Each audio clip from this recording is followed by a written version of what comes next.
When a peaceful family home turns into the scene of a nightmare, everything people believe about safety, justice, and redemption faces its toughest test. On the night after Christmas, in a quiet suburban neighborhood where tragedy was unthinkable, a mother fought desperately to save her children. What investigators later uncovered didn't just shock the community, it sparked a national debate about how well the law protects victims and where it fails. This is the story of a couple who crossed oceans in search of safety, only to face the very horror they thought they had left behind. It's a story of love, courage, and a justice system that made an entire nation ask, how could this happen? To truly understand this tragedy, we must start with the family at its center. Lee and Emma Lovell, best friends who built a love story spanning more than 20 years. Their journey began long before the night their world fell apart.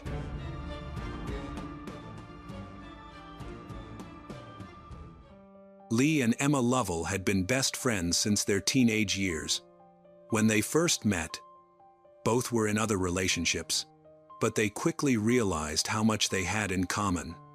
They started out as just friends, but after both of them broke up with their partners, they grew closer and realized they were meant to be together. From there, a strong love affair that lasted more than 20 years began. In their early years, they lived and worked in England. Here, they married, had 2 daughters, Scarlett and Cassie, and lived happily together for 12 years. One day, while still in the UK, they heard a news story about an attack on a married couple. They followed the case and were shocked at how lightly the attacker was punished. They felt the justice system favored the criminals over the victims. The experience deeply affected them and motivated them to make a major life change. They decided to move to Australia. They believed it would be a safer, better place to raise their daughters. The Lovells were known for their positivity and hard work. They loved each other deeply and devoted themselves to their family. Lee worked tirelessly to provide for the family, while Emma ran the house and looked after the children. After moving to Australia, they quickly integrated and chose Queensland as their home. Their new life was filled with joy, love, and hope. The family kept in touch with relatives and friends in the UK, and even welcomed visitors. Everything seemed to be going great. However, tragedy struck on the evening of December 26, 2022. That day, the whole family was enjoying the festive atmosphere and preparing for Christmas. Emma baked dumplings, a favorite dish of her husband and children. The whole family was happy and filled with laughter when opening presents. No one could have imagined that their joy would soon be broken. When the day ended, the children went to sleep, and Emma and Lee also went to bed early, tired after the long day. A couple of hours later, around 11:30 p.m., Emma was awakened by a suspicious noise. Their small dog had been acting uneasy all night and began barking. Alarmed, Emma grabbed her phone and checked the home's security cameras. What she saw made her heart race. The front door was open. She alerted Lee immediately. Worried for their daughter's safety, he got up, opened the bedroom door, and found a stranger inside their home.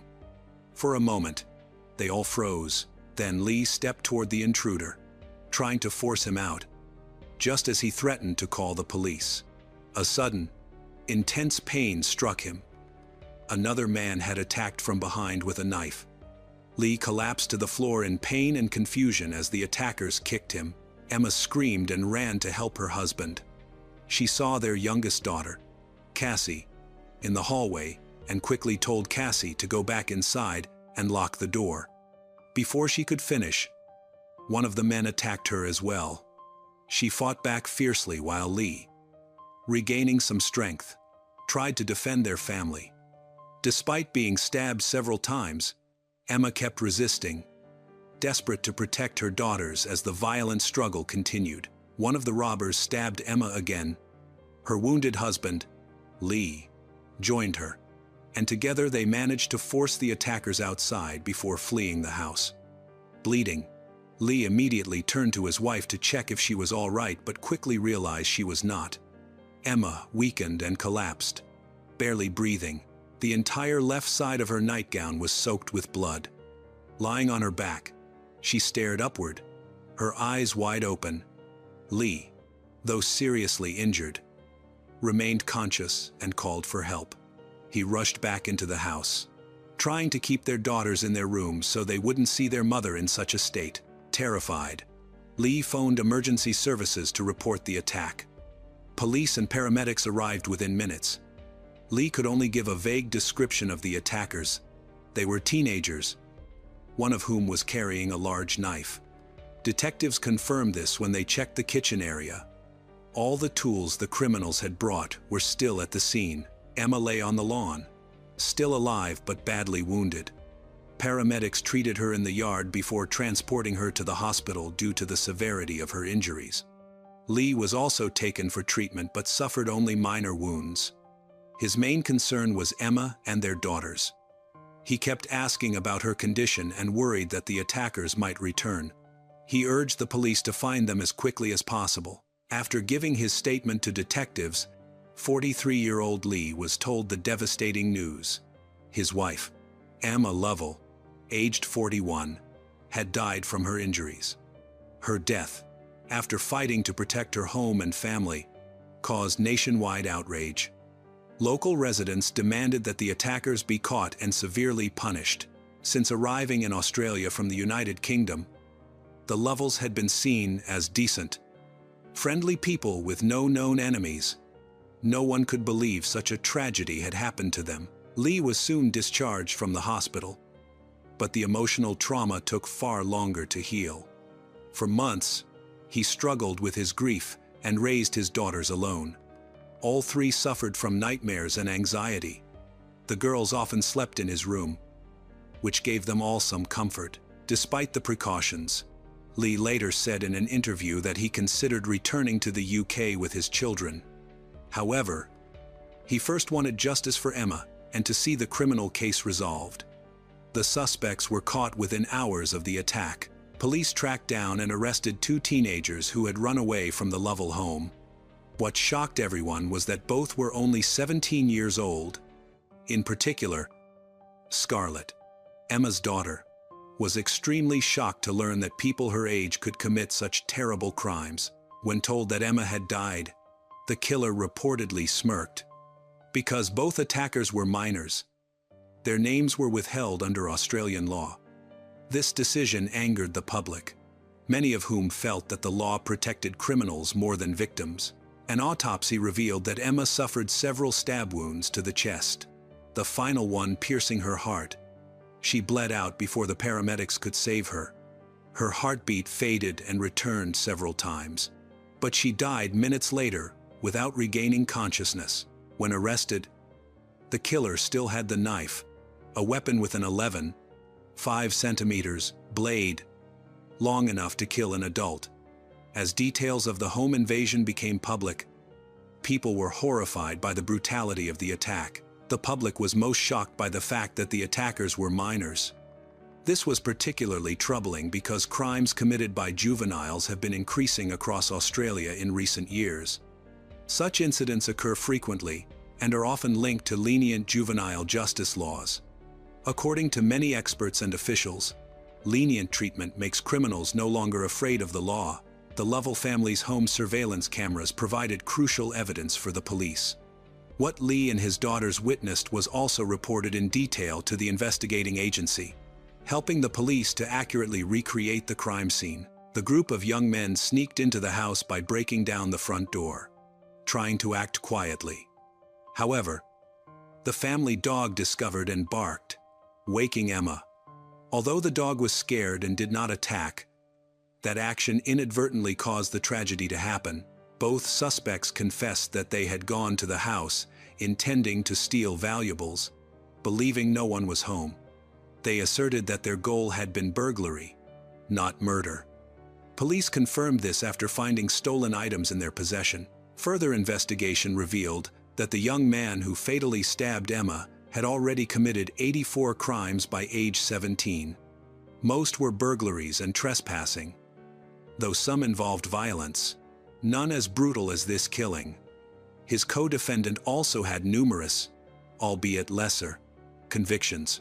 Despite their numerous offenses, neither had ever served time in prison, largely because they were considered minors. Each time they were caught, they were released. Even when the killer reported Emma's death, he showed no remorse, smiling as if proud of what he had done. Police said he had also declared that he would not be given a harsh sentence because he was still under 18. Lee was relieved by their quick capture but appalled by Australia's leniency toward offenders under 18.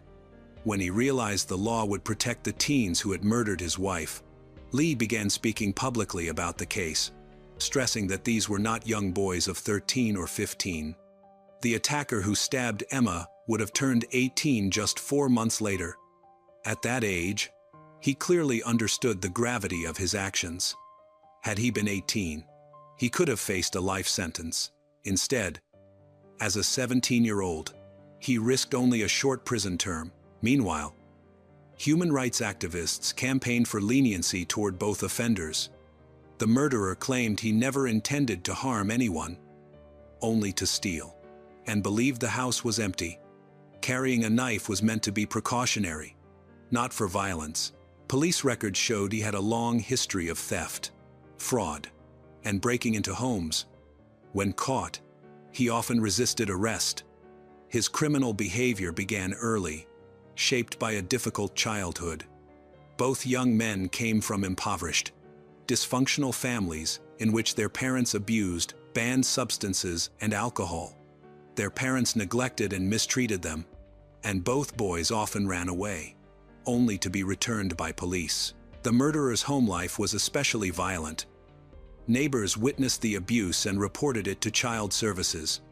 Authorities intervened quickly, revoked the parents' custody rights, and placed the boy in an orphanage since no relatives could care for him.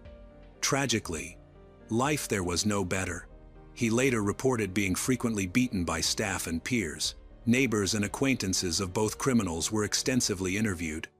Many described them as aggressive young men who had clashed with the law from an early age. It was no surprise that they had already turned to serious crime while still minors. The prosecutor wanted the case to be tried in adult court because of the severity of the crime and the offender's near adult age. Lee's lawyers have sought legal remedies to do this.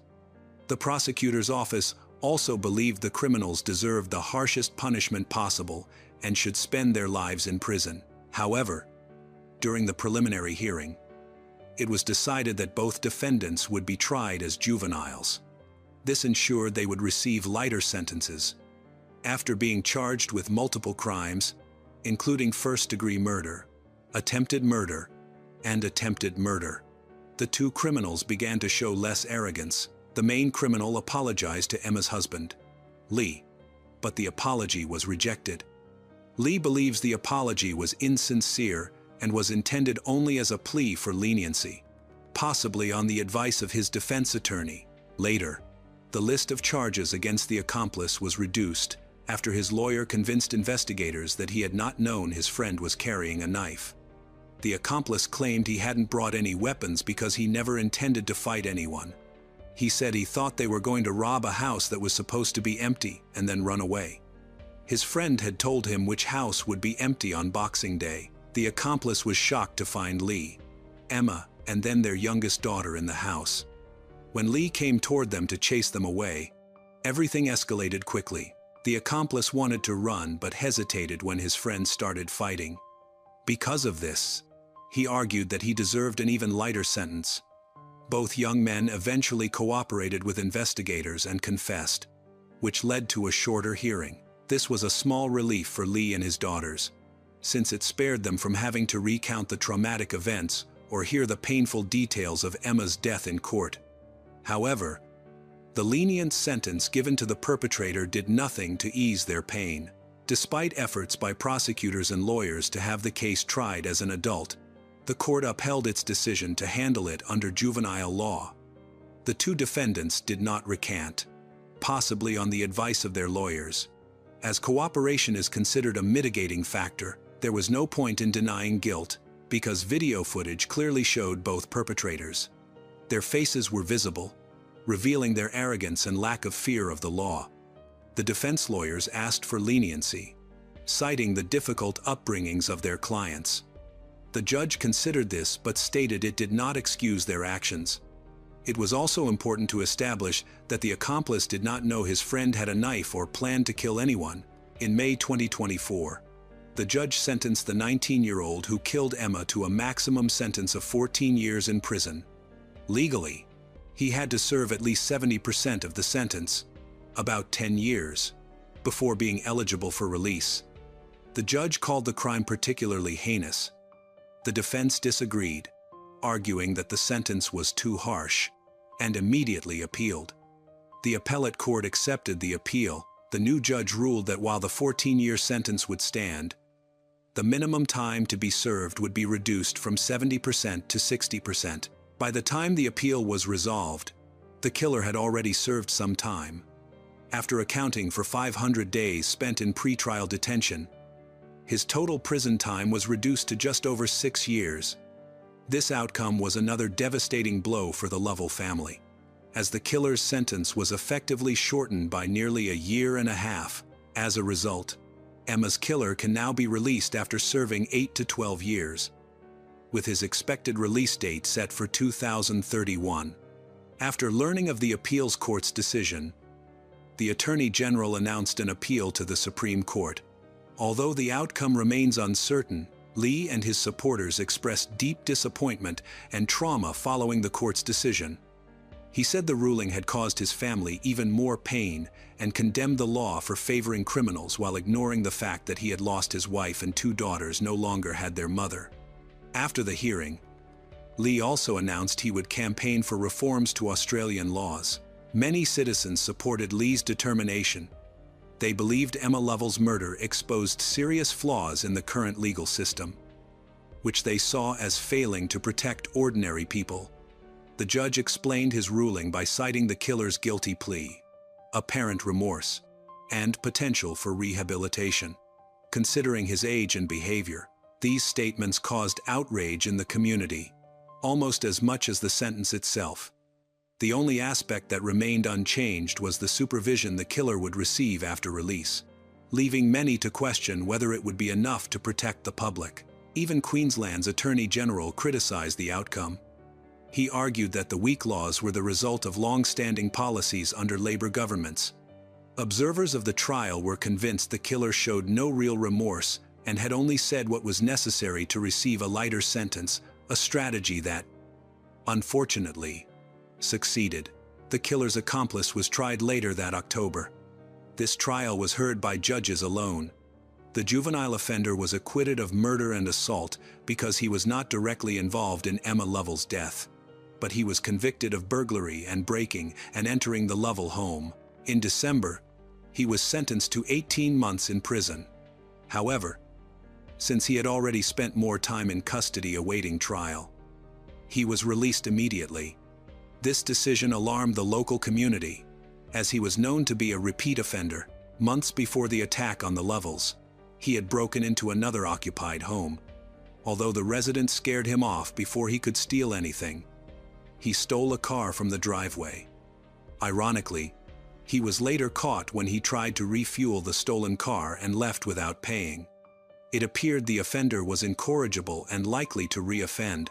Because of the lenient laws, the prosecution had to push hard for stronger measures. The prosecutor sought a 12-month suspended sentence after his release, arguing it was the only way to protect both the public and the offender by helping him reintegrate safely. He also pointed out that the young man already had over 100 offenses on record by the time of the murder. The defense lawyers for both the killer and his accomplice focused on mitigating their client's culpability. They highlighted the offender's troubled childhoods, expressions of regret, and desire to change. They claimed their clients planned to participate in rehabilitation programs, find legitimate work in construction, or serve in the military after release. The defense also drew attention to the poor conditions in correctional facilities. Due to staffing shortages, the juvenile offender had been kept in solitary confinement for 110 days. The Lovell family saw this claim of mistreatment as a further insult to Emma's memory. At his sentencing, Lee described in detail the trauma he and his 2 children suffered after the death of his beloved wife. He explained that since the murder, he had been unable to sleep and had done everything possible to support his daughters, though he knew their lives would never return to normal. Lee said that while he had once planned to move to Australia to pursue his dreams, he had recently thought about returning to the UK. However, he decided to stay because his wife was buried in Australia. Lee visits her grave often, sometimes with his daughters, to talk to her and share updates about their lives. Although neighbors, family, and friends offer their support, he admitted that nothing could ease his pain, which he believed would remain with him forever. After the trial, Lee told reporters he felt that UK laws were too lenient, but that Australia's were even worse. He believed the legal system often favored offenders, leaving him feeling unsafe. In response, Lee said he refused to accept such injustice. He began leading efforts to reform Queensland's criminal laws, pushing for mandatory life sentences for murder, with a minimum of 20 years before parole eligibility. His proposal also included applying this rule to juvenile offenders, regardless of age.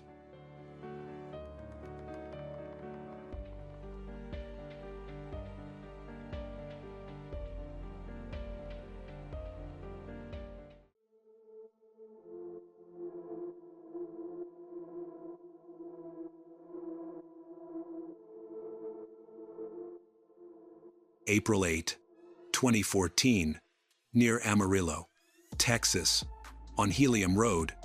This date and location marked the beginning of a tragedy that deeply affected the community for years. On that day, a driver found an abandoned SUV and the body of a woman lying nearby. The investigation that followed led to an innocent woman being wrongly imprisoned for 466 days, families torn apart, and the actual killer nearly escaping justice. How did a seemingly straightforward investigation spiral so disastrously out of control? Who was determined enough to ensure that the wrong person took the fall?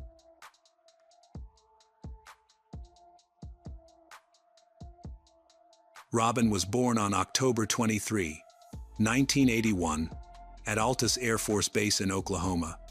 After moving from state to state, she eventually settled in Amarillo in 1995, where she took a job as a barista at a local cafe. That's where she met Jeremy Spielbauer, a charming Army veteran with an easy smile and a talent for storytelling.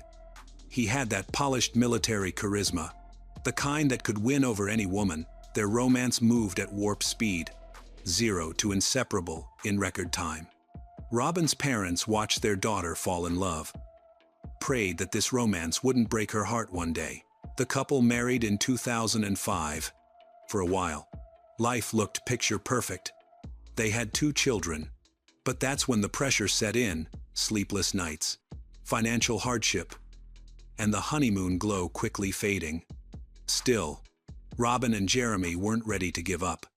They turned to church, hoping faith might heal the cracks forming in their marriage. This is where Katie Phipps comes in, a young, ambitious criminal law student who seemed to forget every lesson about loyalty and boundaries. Robin, kind-hearted and trusting, welcomed Katie into their home.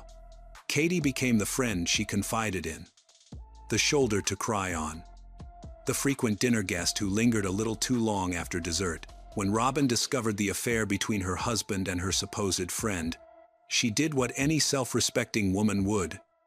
She filed for divorce. Jeremy didn't even pretend to fight for their marriage. By 2013, he slipped a ring onto Katie's finger. Jeremy and Katie love collecting guns. Nearly 20 weapons, from pistols to hunting rifles. Their weekends were spent at shooting ranges, side by side. Jeremy was still in their kids' lives, which meant Robin had no escape from him or from Katie. There they were at school events, soccer games, birthdays, constantly intersecting and constantly arguing about everything from custody schedules to who got Christmas morning. And beneath all that tension, a deadly storm was forming. Katie experienced increasing anxiety and insecurity whenever Jeremy interacted with his ex-wife. The tension among the three adults continued to build, shaped by past conflicts and unresolved issues. Meanwhile, Robin's financial situation had deteriorated significantly. By late 2013, with the strain becoming too difficult to manage, she moved back in with her parents and brought her children with her, hoping to regain stability, start rebuilding her life step by step. One factor that made the situation even more complicated was geography. Jeremy and Katie lived on the very same street as Robin's parents. Whether it was school activities or neighborhood routines, the proximity ensured that Robin frequently encountered Jeremy and his new wife. Their connection was no longer personal but remained unavoidable due to shared responsibility over the children. The post-divorce relationship between Robin and Jeremy became marked by a series of disagreements. There were repeated arguments over child support payments, visitation schedules, and financial matters that had remained unresolved since their separation. Among these issues was a notable incident in which Jeremy borrowed $400 from Robin, money she had received from her child support payment, and he never returned it. The accumulation of these conflicts created ongoing tension. Robin struggled to move forward from what she viewed as repeated betrayals, including the end of her friendship with Katie. Their friends, families, and neighbors were well aware of the strained dynamic. On the evening of April 7, 2014, after exchanging several text messages, Robin put her children to bed and informed her mother that she would return later. She picked up her keys, left the house. She did not come home again. At first, Robin's parents thought she was at a friend's house, or that she had gotten busy and lost track of time. However, as the morning passed with no phone calls, no returned messages, and no sign of activity on her social media accounts, their concern escalated quickly. Around 11 o'clock a.m., Robin's father contacted the police to file a missing person report. Shortly afterward, a local media outlet had released a brief article describing a crime scene involving a black SUV found on Helium Road. When Robin's parents opened the article online, they immediately recognized their daughter's vehicle. The report mentioned that a female victim had been found near the SUV, and their worst fears began to intensify. Meanwhile, investigators at the scene began to piece together the first clues. They saw pink smears on the car window, which they later discovered were caused by someone hitting the window repeatedly with a hard, metal object. These strikes left behind scratches, paint transfer, and physical evidence of force. The medical examiner's preliminary assessment revealed that Robin had sustained multiple blunt force injuries to her head, neck, and face. To early investigators, the pattern of injuries appeared consistent with an attack carried out in a state of extreme agitation or anger. With Robin's identity confirmed, her death officially treated as a homicide, investigators turned their attention toward understanding her personal life and relationships. The recent divorce, the involvement of her former friend Katie in her ex-husband's life, the ongoing difficulties between all three adults created a complex interpersonal landscape. Detectives immediately recognized that the situation provided potential motives. Both Jeremy and Katie became persons of interest. When investigators arrived at the home of Jeremy and Katie Spielbauer, both individuals stated that they had no information about what had happened beyond what had been reported by the news. Katie expressed that she was shocked and unaware of any details other than what she had seen online. Jeremy described himself as distressed about the situation, saying he did not know who would want to harm Robin, the mother of his children. During formal questioning, Jeremy gave his first detailed account of the night. He said he had spent that evening at his uncle's house, sending a text to Katie around 9 p.m. while she was visiting a friend with her son. He explained that he had sent Robin a message earlier, around 6 p.m. When she didn't respond, he eventually returned home and fell asleep on the couch. It seemed like an alibi, until investigators began examining the digital evidence, knowing that phone data often becomes one of the most reliable tools in modern homicide investigations. When investigators obtained Robin's phone records from her carrier, they discovered a detail that Jeremy had left out entirely. The messages showed that he and Robin had arranged to meet on the evening of April 7th. This discovery created major inconsistencies in Jeremy's previous timeline, prompted detectives to bring him in for a second round of questioning. This time, the tone of the interview changed significantly. Faced with the phone records, Jeremy adjusted his account. He acknowledged that he had only omitted certain details. According to his revised version, he and Robin were supposed to meet at his house that evening to discuss matters involving their children, including school plans and visitation schedules. He said Robin never arrived for the meeting. Jeremy explained that he had kept this planned conversation secret because he believed it would upset Katie. Given the tension that existed between Robin and his new wife, that tension had been building for weeks. In the 4 days leading up to Robin's death, Katie sent Jeremy more than 300 text messages filled with concerns and accusations about his contact with Robin. Some of the messages expressed fear that he was reconnecting with his ex-wife. The investigation took an unexpected turn when the autopsy results came back. The medical examiner found a .22 caliber bullet inside Robin's skull. The initial assumption, that Robin had died solely from blunt force injuries, was incorrect. Although she had suffered extensive trauma to her head, neck, and face, the fatal injury was the gunshot wound. The bullet was deformed, making ballistic comparison difficult. But the new information drastically changed the direction of the case. Detectives returned to Helium Road with metal detectors, conducted a more detailed search. They recovered a .22 caliber shell casing and 2 small metal fragments believed to be pieces of a firearm. This evidence shifted their focus back to something they already knew. Jeremy and Katie owned a large collection of firearms, nearly 20 in total. A review of Katie's social media revealed photos of her at a shooting range holding a distinctive pink and black .22 caliber pistol. Investigators noted the similarity between the pink paint on Robin's car window and the coloring on Katie's firearm. This led to a search warrant for the Spielbauer residence. During the search, investigators located the pink and black pistol. The gun had chips and damage consistent with the metal fragments found at the scene. Forensic analysis linked the pink paint on the weapon to the markings on Robin's SUV window. Katie became the primary focus of the investigation.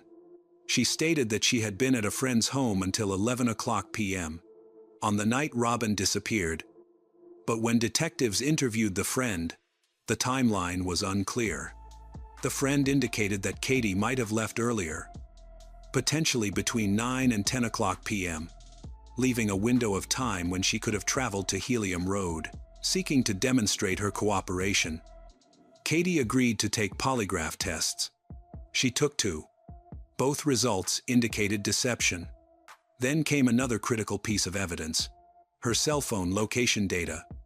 Records placed Katie's phone in the vicinity of Helium Road at the time Robin was killed. With these findings, the firearm match, the phone location data, inconsistencies in her alibi, and the earlier text messages, investigators believed they had built a strong case.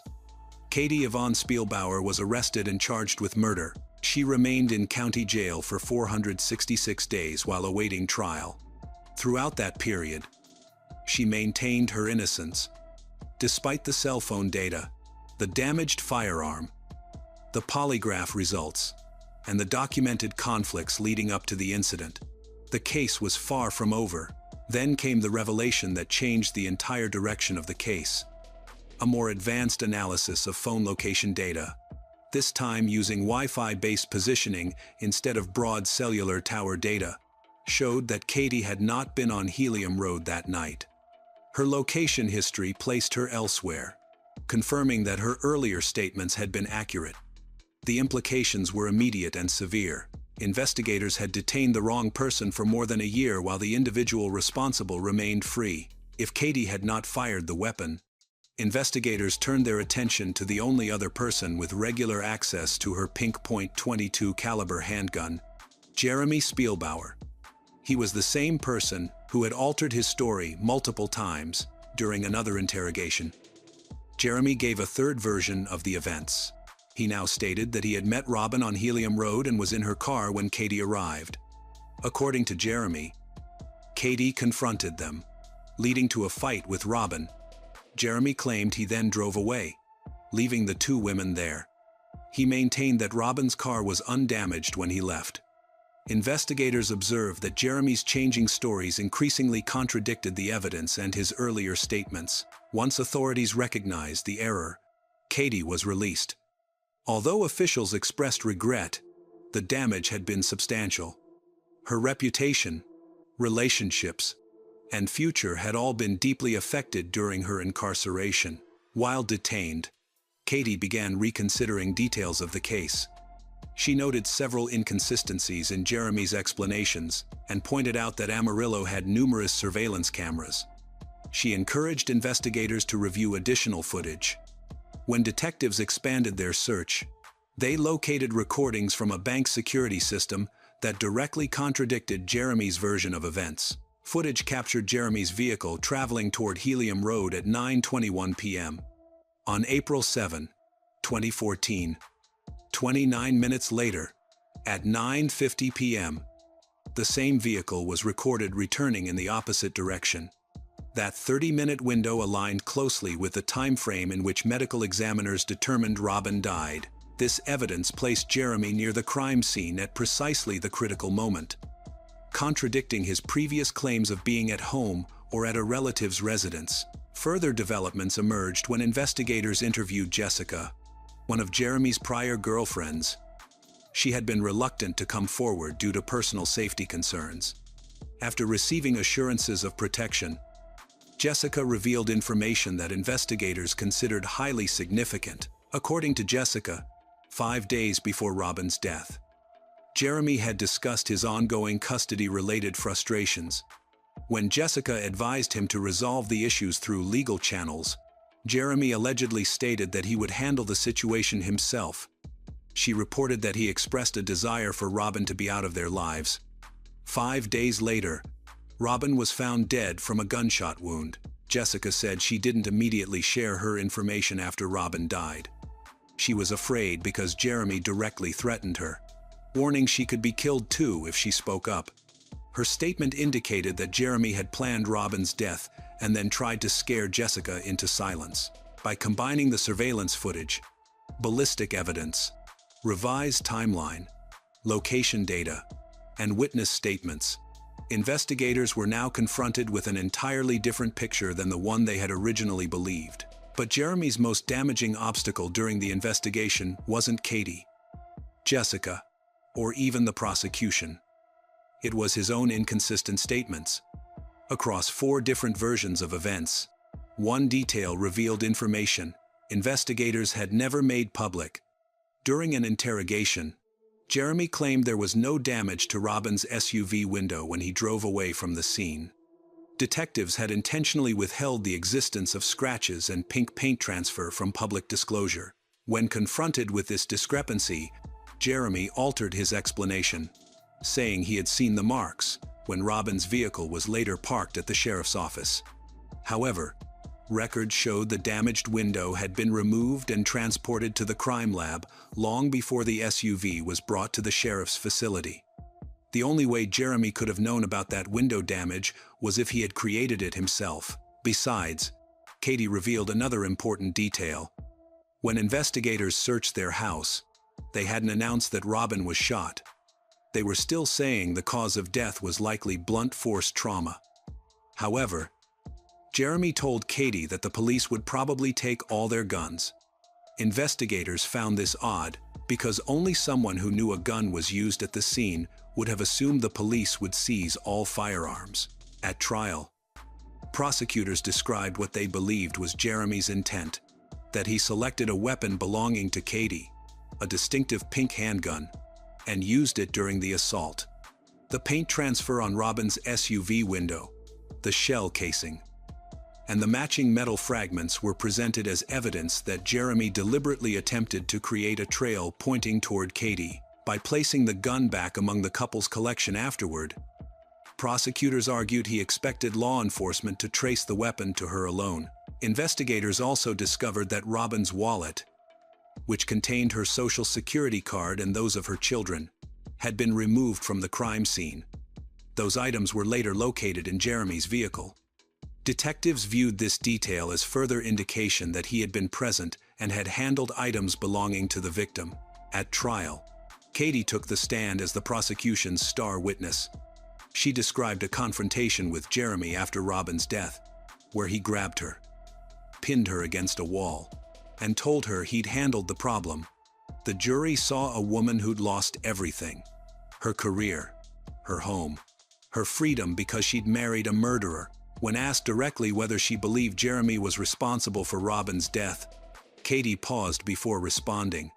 She stated that the person sitting in the courtroom did not resemble the man she believed she had married, emphasizing how different his behavior and demeanor had become. The prosecution's final witness was Alicia Osborne, a friend of both Robin and Jeremy.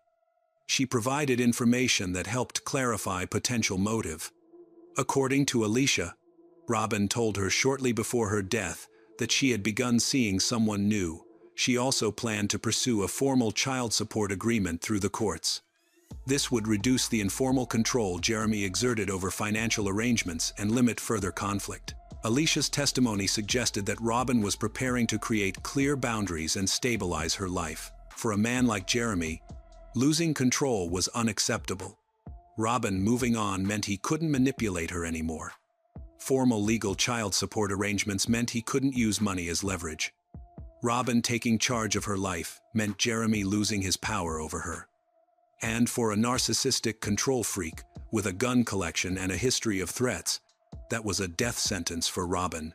The evidence presented at trial was extensive, detailed, and strongly aligned with the prosecution's theory. The jury deliberated for less than 3 hours. Jeremy Spielbauer was convicted of murder and sentenced to life in prison, along with a $10,000 fine. Under the terms of his sentence, he will not be eligible for parole until 2046, at which point he will be in his 62nd and will have served 30 years behind bars. Since his conviction, Jeremy has pursued multiple appeals, but each one has been denied by the courts.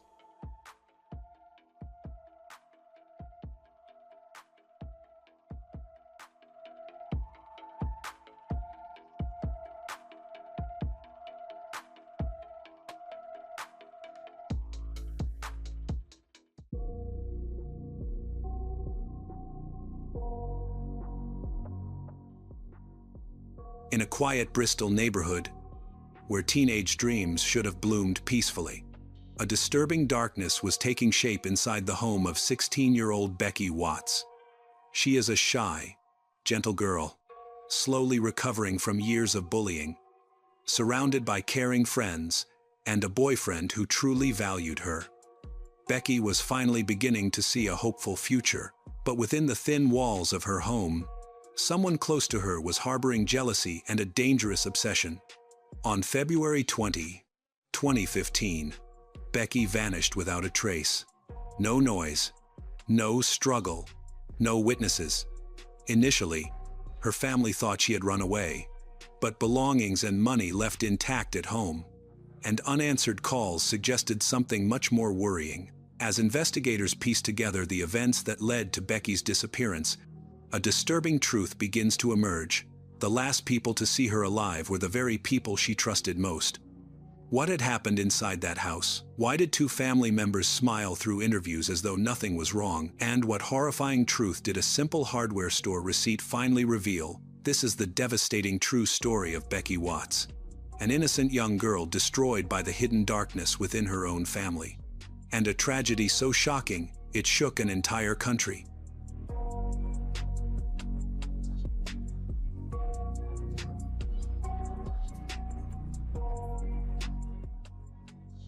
Rebecca Marie Watts, better known as Becky Watts, grew up in a complicated family environment filled with difficulties and strained relationships.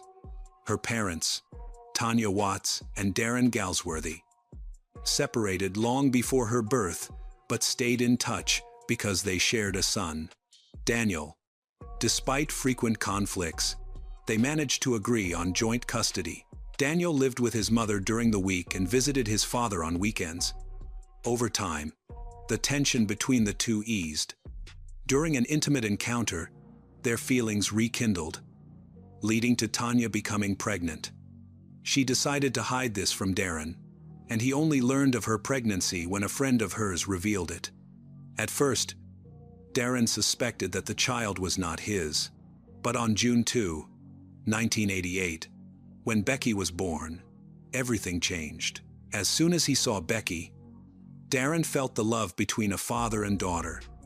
Although he was still a little skeptical, he chose to keep his distance. But as she grew older and showed more of his features, he gradually accepted her as his daughter, although he never officially acknowledged her. For that reason, Becky did not carry his last name. When Becky turned 2, social services took custody of her and Daniel because they were often dirty and poorly cared for.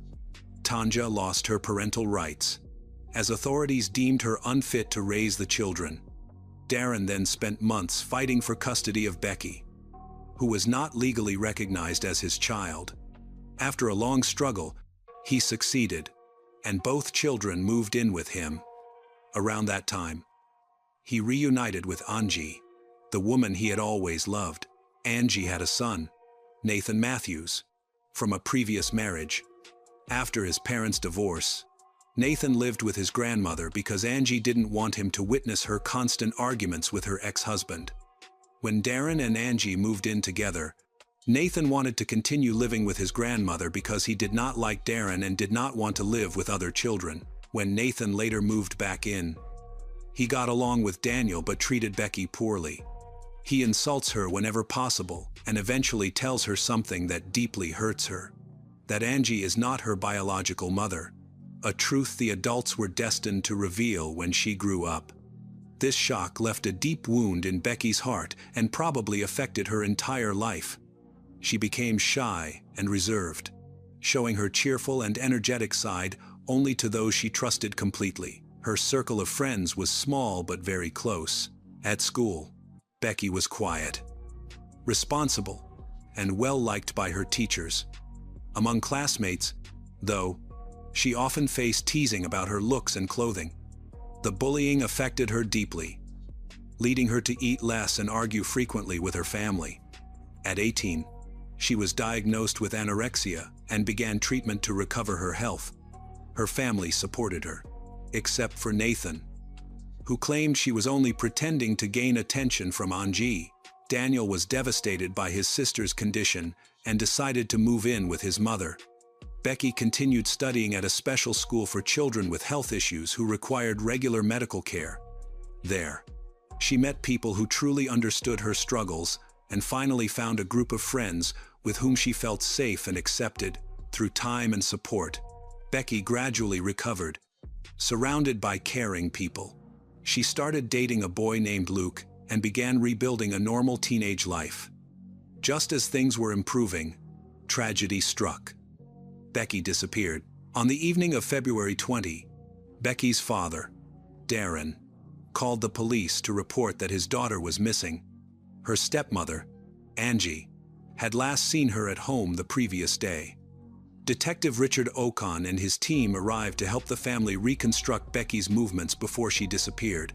2 days earlier, on the evening of February 18, Becky attended a party. Because it was late, she decided to stay overnight at a friend's house and planned to return home the next morning. She kept her word and returned while her father was at work. Only Angie was home. After chatting for a bit, Becky took a shower. Later, Angie, who was dealing with multiple sclerosis, left for a doctor's appointment. When Angie came back, her son Nathan, his girlfriend Shauna, and their young daughter were already in the living room. Angie looked around but couldn't find Becky. Nathan said he'd heard a door slam earlier and assumed it was Becky leaving. At first, no one was worried. Becky often went out without asking for permission. When she didn't come home for dinner, her parents figured she was staying at a friend's house again. But by the afternoon of February 20, things changed. Becky's friends and boyfriend came to the house, worried because she hadn't responded to messages for more than a day. Searching her room, the family noticed that only her tablet, laptop, and phone were missing. However, her money, clothes, and cosmetics, items she usually took when staying away, were all still there. It became clear that Becky might not have left voluntarily. The lack of any message or sign from her suggested something could be seriously wrong. Her unexplained absence was even more unusual since it happened on her brother Daniel's birthday. The police launched an immediate search. They shared Becky's photo and personal details online and began a large-scale operation. When searches within the city yielded no results, the effort expanded to surrounding areas. Hundreds of volunteers combed the region, determined to find Becky quickly and, hopefully, alive. Family and friends also organized a social media campaign using the hashtag #FindBecky, which soon gained national attention. The entire country followed the case closely as media outlets provided constant updates. 3 days after Becky was officially reported missing, her grandparents made an emotional appeal on television. They believed Becky had left on her own and begged her to return, assuring her she wouldn't be in trouble. They reminded her that her family loved her deeply. Initially, investigators thought Becky might have run away because of family issues. But as days passed without any sign of her, suspicion grew that she could have been harmed. Her father stressed that she was too shy and dependent to be able to fend for herself for long. He explained that she was often too nervous to do simple tasks like paying at the supermarket or buying a bus ticket, preferring to walk everywhere instead. The police were under increasing pressure to find answers. 6 days after her disappearance, the investigation escalated, and more decisive actions were taken while the search efforts continued day and night. On February 25, the local police asked the family to leave the house so they could search every room. However, the results of the search were not as promising as expected. No significant clues were found. In parallel, they began questioning everyone who had lived in or been in the house on the day of her disappearance. Darren and Angie gave further statements, recounting everything they knew. However, the investigators paid particular attention to Nathan and Shauna, as they were the two people present in the house when Becky was said to have left. After some difficulty in arranging arrangements, the police succeeded in interviewing both of them. Shauna recounted that she had arrived at the house around 11 a.m., gone into the kitchen to get a cigarette, and then went out into the garden to smoke. Her young daughter was with her the entire time. Shauna added that she had heard music coming from the bedroom. About 15 to 20 minutes later, she went back into the house, washed her hands, and heard loud footsteps as if someone were coming down the stairs, followed by the sound of a door slamming shut. She assumed it was Becky, who had left in a bad mood. She smiled frequently as she recounted the story, as if it were nothing serious. At the same time, Nathan, who was in another office at the police station, gave the same statement. He detailed the story Shauna told, even though he was not at the scene and the police did not share her statement with him. This made Detective Ocon suspicious, who suspected the story had been prearranged. On February 27, authorities called in the Major Crimes Unit and forces from neighboring precincts to bolster the search and conducted another search of Becky's house. This time, the results were disturbing. Forensic experts found small bloodstains and fingerprints on the doorframe leading to Becky's bedroom. All the evidence was sent to a laboratory for analysis to clarify the case. The police continued to question Nathan and Shauna again, changing their tactics to test the truthfulness of their statements. Shauna is asked how Nathan is coping with family difficulties. She replied that he was very sad, especially because of his mother's pain, because his mother always considered Becky as her own daughter. However, when it was Nathan's turn, he gave a completely different account. He admits that they never had a close relationship and that he basically disliked Becky because of the way she talked. According to Nathan, Becky often behaves aggressively towards his mother, which upsets him. For the investigators, This was a major reason to suspect that Nathan and Shauna were trying to cover up their involvement in Becky's disappearance, but they didn't yet have any evidence to confirm this, at least at that point. However, when the results of the examination of the evidence from Becky's bedroom were released, long-buried secrets were brought to light. On the afternoon of February 28, Nathan Matthews and Shauna Hoare were arrested at their home. During the arrest, both kept smiles on their faces. They were separated and held in separate interrogation rooms while police searched the entire house for 2 days. The search was complicated by the house's extreme disarray, with items strewn everywhere. Upstairs, the same chaos reigned. One room, however, stood out from the rest. The bathroom was suspiciously clean, as if it had recently undergone a thorough cleaning. Amid the mess, investigators also found a crucial item, a hardware store receipt dated February 20. It showed purchases of gloves, a mask, a circular saw, and other tools. Security footage later confirmed that Nathan was the buyer. This discovery completely changed the course of the investigation. The case was reclassified from a missing person inquiry to a murder investigation.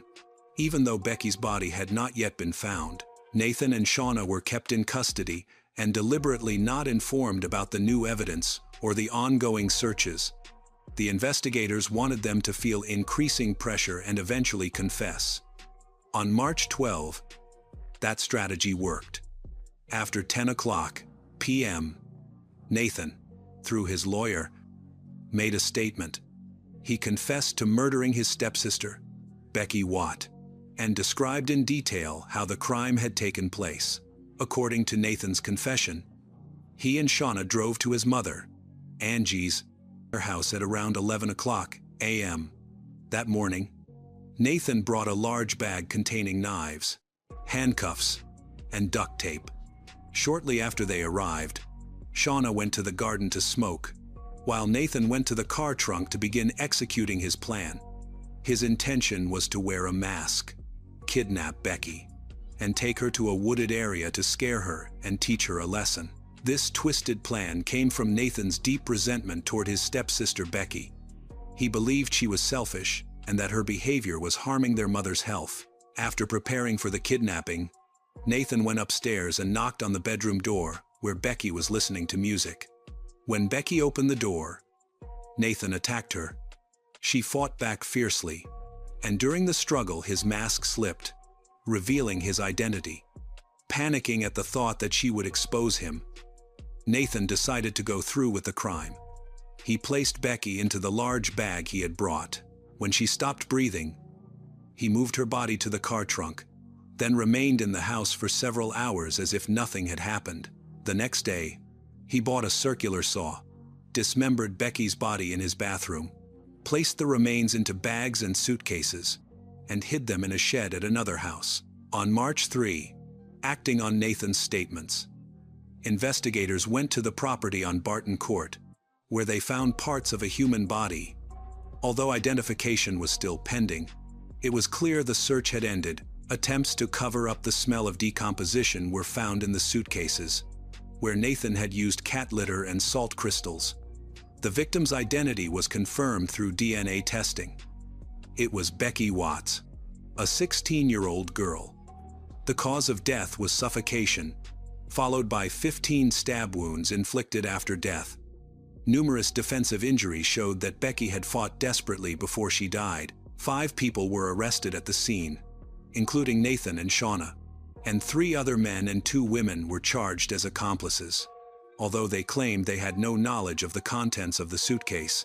Despite the evidence, investigators still needed to verify Nathan's confession and determine whether Shauna had taken an active role in the crime. Shauna claimed she only learned about it from Nathan's confession and insisted there was no evidence connecting her to the scene.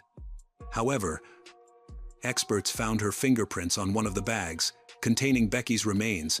At the same time, the surveillance cameras recorded footage of her and Nathan buying hygiene products between February 20 and 22. When their phones were examined, deleted messages that were recovered from Shauna's device revealed disturbing conversations. the two had exchanged messages about kidnapping a girl and imprisoning her in an attic, alongside other explicit content of a deeply troubling nature. From the evidence gathered, there is no doubt that Nathan and Shauna planned and caused Becky Watts' death together. The motive was not an attempt to teach her a lesson, but something far more disturbing. In the end, both were charged with kidnapping and murder, and are currently in custody awaiting trial. On October 6, 2015, the trial of Nathan Matthews and Shauna Hoare began at the Royal Court of Justice. Friends and other witnesses were called to testify. The courtroom was stunned when one of Becky's friends revealed that 2 years before the murder, Becky had confided that Nathan had written to her, describing in detail how he planned to kill her. Becky had chosen not to share this information with her family. Another witness, one of Nathan's former cadet choir instructors, testified that he was arrogant and prone to outbursts of anger. Shauna maintains her innocence, saying she acted out of fear of Nathan's violent behavior. However, the prosecution rejected this defense, arguing that text messages on her and Nathan's phones proved that both had perverted interests related to young girls. The situation became even more disturbing when their own mother testified against them. Nathan's mother, Angie, explained that although she had not spoken to Shauna for a long time, Shauna suddenly contacted and visited her several times during the time Becky was missing. At that time, the mother said outright that she believed Shauna was involved in the case. On November 11, after 3 hours of deliberation, the court delivered its verdict. The judge agreed that the crime was driven by Nathan's obsessive and unhealthy fixation on young girls and concluded that Shauna had become entangled and influenced by his obsession. 2 days later, Shauna Hoare was sentenced to 17 years in prison for Becky Watts' kidnapping and murder. Nathan Matthews was sentenced to life imprisonment, with the possibility of parole after 33 years. Although the judge noted that his chances of release were extremely low, the Becky Watts case deeply affected the public in England, particularly those who had known her personally. Friends and teachers remembered Becky as a quiet, kind, and gentle girl full of life, a tragic victim of two deeply disturbed and dangerous individuals.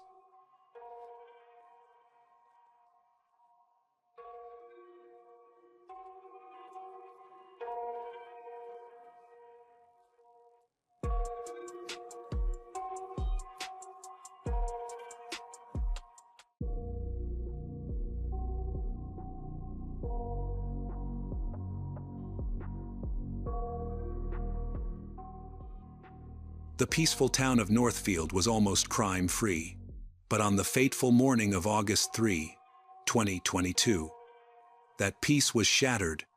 Cassandra Sweeney, a devoted young mother, at home with her 2 young sons, had been chatting happily with her husband via text message just hours before. Everything was normal, until the text messages suddenly stopped, and in that quiet moment, a tragedy unfolded. Receiving a panicked call from his younger brother, Sean Sweeney rushed home, not knowing that in just a few minutes, his life would be completely destroyed. When the police arrived, the door was broken open, and through the glass was a horrifying image never seen before in Northfield. A mother and 2 young children lying motionless in a pool of cold blood. Who committed this crime? A stranger broke in as they claimed a revenge. Or is the killer actually someone familiar, living in the same house? As the police follow the first clues, the missing gun, the fingerprints, and the unusual calm demeanor of a teenager, the curtain of truth gradually rises, covering the entire town in obsession. 3 lives gone, a family torn apart, and the killer. Is it someone no one expected?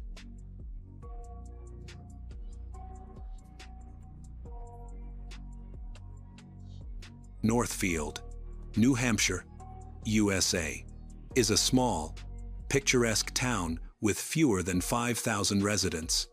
Located south of the White Mountains, it's known as one of the safest places in the area, with very low crime rates. Violent incidents were almost non-existent, especially compared to the current social situation. It was precisely because of that peace that many families chose Northfield as a place to settle down and raise their children. That was also the reason Cassandra Sweeney decided to make this place her home. Cassandra was born and raised near Northfield and always dreamed of a peaceful life, surrounded by love. After finishing high school, she went to college, where she met her future husband, Sean Sweeney. The two shared the same views on traditional families, so they quickly got along and built a common future plan. Their relationship grew stronger and eventually led to marriage. In 2018, they celebrated the birth of their first son, Benjamin. That same year, Sean suffered a devastating loss when his mother passed away. Despite his grief, he had to stay strong for his family. He was especially concerned about his younger brother, Eric, who was born in 2006.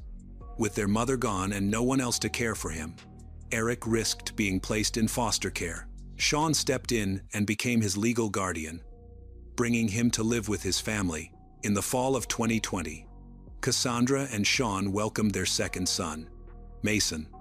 Cassandra is extremely happy and hopes that one day she will have a baby girl so that her family will feel even more complete. She worked night shifts as a nurse's assistant while Sean worked full-time, both striving to create the life they had always envisioned. On August 3, 2022, 25-year-old Cassandra was at home in Northfield with 4-year-old Benjamin and nearly 2-year-old Mason. Sean went to work, hoping for a promotion. Good news for the whole family.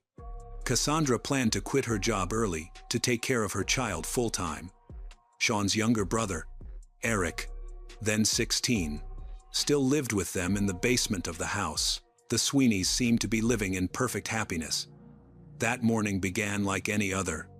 Cassandra texted Sean several pictures of the kids playing with their dogs, keeping up a cheerful conversation. Then, abruptly, the messages stopped. Sean assumed she was busy with chores and didn't think much of it. Sometime after 11 o'clock a.m., Sean received a frantic call from Eric. He claimed that burglars had broken into the house and that he was going after them. He also said that Cassandra and the children had been hurt, but offered no details. Sean immediately called 911 at 11:21 a.m. He told the dispatcher that his younger brother, who lived with them, had just called to report a break-in and possible injuries. Unsure what had happened, Sean asked for officers to respond right away and mentioned that one of their dogs could be aggressive towards strangers. He left work at once and headed home. Police arrived within minutes. When they knocked, no one answered. The officers walked around the house and peered through the windows. One of them spotted an adult woman and a child lying motionless in a pool of blood inside the dining room. They broke down the front door to enter. Sean arrived shortly after. Inside, officers found the bodies of a young woman and a small child. They were later identified as Cassandra and Mason, both killed by gunshot wounds to the head. 4-year-old Benjamin was found just a few steps from Cassandra, lying on the dining room floor. It appeared he had tried to escape the attackers but hadn't made it in time. He had been shot in the head, with the fatal bullet striking just above his right eyebrow. Cassandra's face showed powder burns, leading examiners to conclude that she had been shot from a distance of about half a meter, almost point blank. Mason was shot in the forehead, and the bullet lodged behind the boy's left ear. Aside from gunshot wounds, none of the victims had other injuries. The house was somewhat messy, but investigators believed the disorder was unrelated to the attack and likely caused by the children earlier. None of the victims had any chance to resist or defend themselves. While detectives were combing through the house, Sean's younger brother, 16-year-old Eric, arrived. He parked Cassandra's car in the driveway and calmly approached the officers. Nearby, Sean struggled to contain his emotions, a sharp contrast to Eric's composed demeanor. Eric said he had chased the robbers but couldn't catch them and returned home to help, only to find everyone dead. His story seemed suspicious. The medical examiner ruled all 3 deaths as homicides. Detectives immediately noticed inconsistencies. If this had been a robbery, Why were there no signs of forced entry or stolen items, despite Eric's account of a struggle? There was no supporting evidence. Investigators began to suspect that the attack had been intentional rather than random. But what was the motive? Cassandra had no known enemies, no family conflicts, no debts, and no history of banned substance use. The brutality of the murders suggested the killer might have been someone close, someone who deeply resented the family. In that context, Sean became the prime suspect and was thoroughly investigated. During questioning, he appeared distraught but cooperative. He said he and Cassandra had a happy marriage, with no affairs or plans for divorce. Other relatives confirmed Sean's account, except for Eric. The teenager claimed that his brother had long been violent toward his wife. However, investigators found no supporting evidence. When they checked police records, there were no reports of domestic violence involving Sean. Instead, they found troubling information about Eric himself, who was known to have behavioral issues. Friends and relatives confirmed that Sean and Cassandra had expressed concerns about Eric's behavior, but no one witnessed or confirmed the abuse. Sean's alibi was quickly verified. He had been at work during the attack, confirmed by witnesses and security footage, ruling him out as a suspect. With Sean cleared, suspicions began to turn toward Eric. Police then focused on Eric Sweeney, the only family member at home during the murders. When asked to come in for questioning, he appeared nervous but cooperative.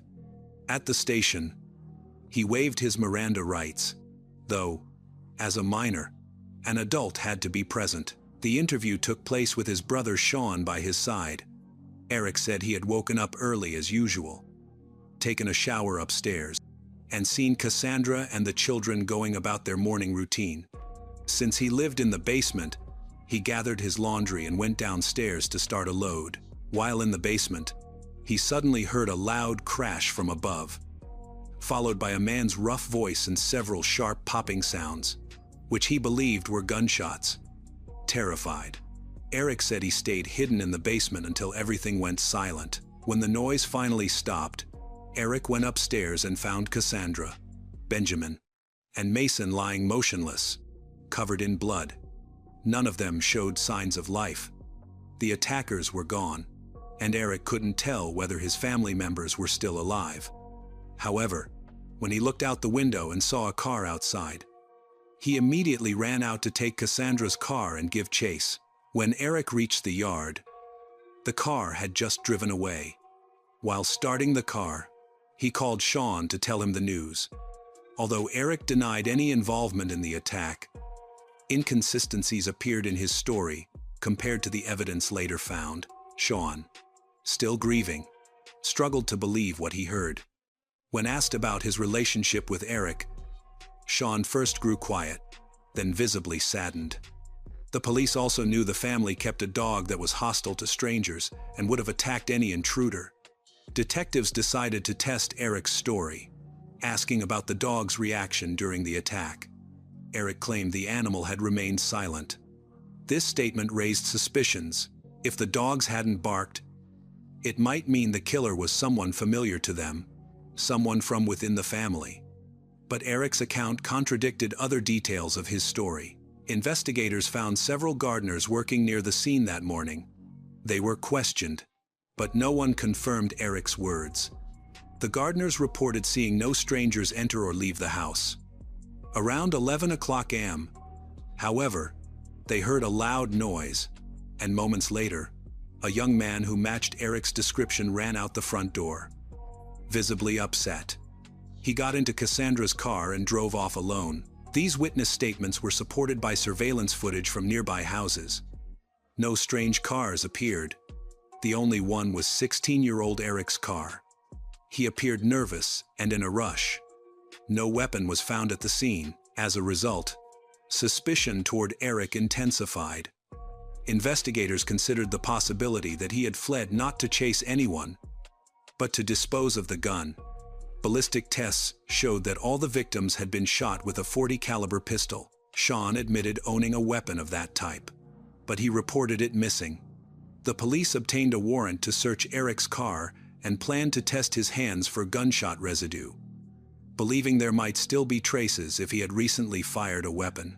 On August 9, 2022, the forensic results came back.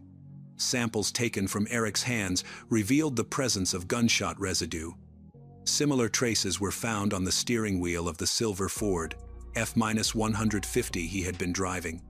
The same residues appeared both on the inner and outer surfaces of his hands, further strengthening the case against him. Still, Eric maintained his innocence, denying any role in the murders. Investigators began focusing on identifying a possible motive. Meanwhile, Eric's relationship with Sean completely broke down. Sean refused to live under the same roof as the person suspected of killing their family. Eric was placed under child protective supervision, and police maintained close contact with him. As long as he remained a suspect, he could not be released to another family. Meanwhile, Sean is actively cooperating with the investigation and believes Eric is guilty. Wanting to understand Eric better, investigators looked into his background and family situation. Cassandra and Sean had been his legal guardians since June 2019. Sean had opposed the idea of Eric living with strangers, believing keeping him in the family was the right thing to do. Although Eric exhibited behavioral problems and occasionally ran away from home, his actions were considered typical teenage rebellion. No one could have imagined he might turn violent. At first, the relationship between the brothers, Cassandra, and the children was harmonious. Eric quickly adjusted to living with them and even helped care for his nephews.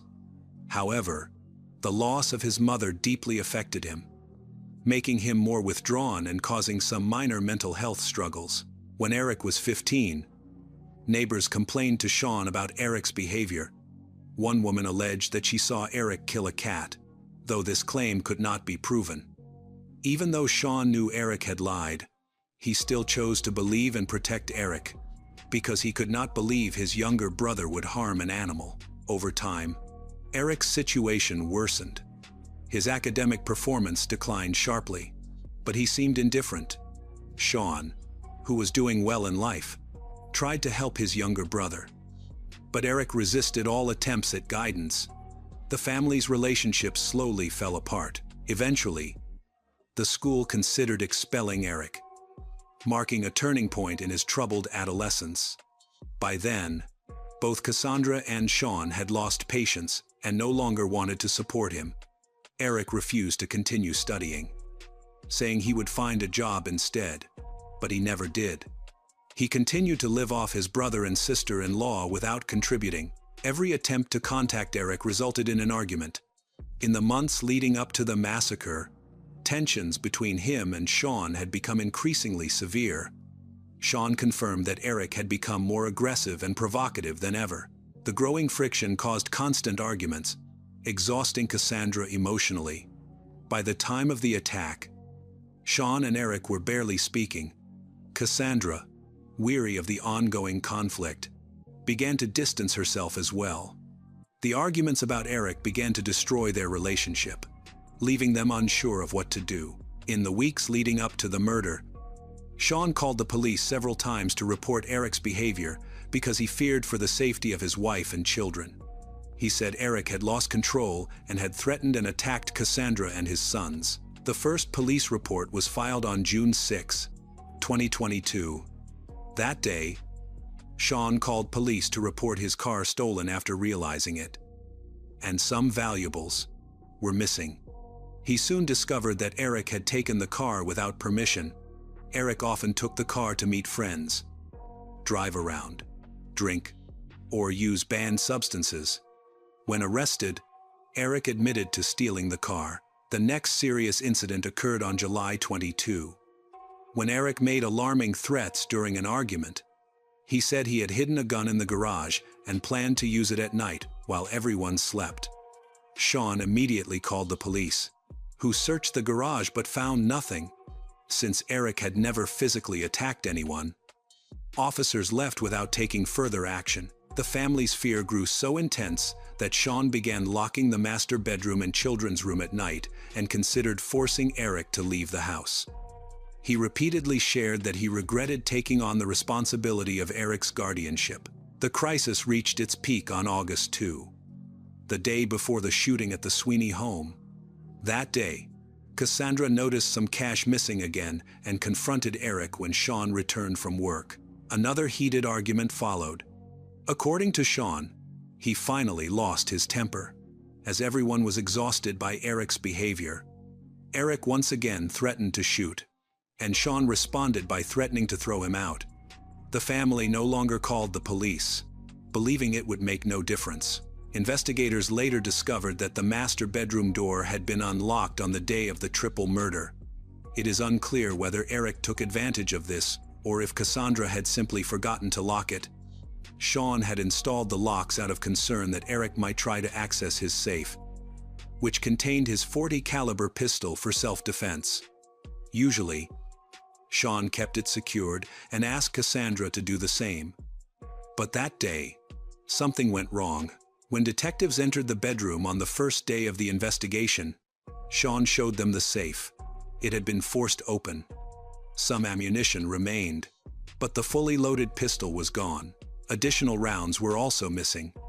According to Sean, there had been enough ammunition to fill several magazines. The absence of forced entry and the shooter's knowledge of the home and the safe proved it was not a robbery. The killer knew both the victims and the house well. As suspicions about Eric grew stronger and began to be confirmed, it became clear that the missing gun might have been hidden and was accessible only to a troubled teenager ready to use it at any moment. Immediate action was required, so investigators began tracking Eric's cell phone, since he had called Sean while driving. It seemed likely that he hadn't left his phone at home when disposing of the weapon, allowing detectives to trace his movements. 3 days after the investigation began, detectives searched the wooded area near the Sweeney family home. This location was chosen based on the phone's geolocation data, though the signal's low accuracy made the search difficult. After more than a day of searching, they finally succeeded. Police found a .40 caliber pistol along with nearly 20 rounds of ammunition. Ballistic tests confirmed the gun had been used to murder Sean's family. 2 fingerprints were found on the gun and the magazine, which belonged to the gun's owner, Sean, and Eric. Despite the growing evidence, Eric continued to deny any involvement. Based on the evidence, he was charged with 3 counts of first-degree murder and tampering with physical evidence. He refused to cooperate with investigators, so he was assigned a public defender, who quickly took over the case. The defense focused on Eric's age, arguing that, as a minor, he deserved special consideration. The defense attorney described Eric's difficult childhood, living with an alcoholic mother, often hungry, and being abused by those around him. The defense also tried to shift suspicion onto Sean, suggesting he might have had a motive to kill his own family. But this claim didn't hold up. There were no life insurance policies or conflicts that supported such a theory. Everyone agreed that Eric had been the main source of tension in the family. During a search of the Sweeney home, investigators discovered Eric's diaries. According to the prosecution, these showed that he had been planning the murders as an act of revenge.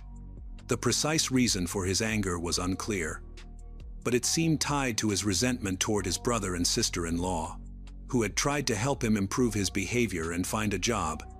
The diary records many family conflicts, which Sean acknowledged, but he said were only part of an effort to discipline Eric. Eric's rage eventually spiraled out of control. Several teenage acquaintances also confirmed that Eric had repeatedly said he wanted Sean and his family dead. Before the tragedy, Eric had even discussed how to inflict the greatest pain on his brother, saying he would kill his brother's wife and children. However, friends dismissed these as dark jokes, and no one paid any attention. It is worth noting that most of Eric's group of friends had behavioral problems and were often at odds with their families. When the first defense strategy failed, Eric's lawyer tried a new approach, claiming the teen was mentally ill. He even distorted a neighbor's statement about Eric killing a cat to use as supposed proof of his insanity. The psychiatric assessments took time, Independent experts were brought in and quickly concluded that Eric was insane. However, this conclusion contradicted previous findings during trial preparation. Eric had no clear medical history. Eric had never sought medical help before. Eric's lawyer argued that Sean had ignored the warning signs and failed to get his brother timely treatment. But this argument was not convincing. During interrogations, Eric was unusually calm, showing a steadfastness rarely seen in other killers. There were no visible signs suggesting he was mentally ill. Eventually, the focus shifted to strengthening the prosecution's case. They had all the necessary evidence, including the murder weapon covered in Eric's fingerprints. Then, several weeks before the hearing, Eric unexpectedly confessed. This brought Sean a bittersweet sense of relief. Sean was still struggling with the fact that his own younger brother had betrayed him so horrifically. Eric's lawyer supported his decision to confess, hoping it would reduce his sentence and charges. It did. Prosecutors dropped the evidence tampering charge. The defense argued that after killing Cassandra and her 2 sons, Eric had intended to harm himself.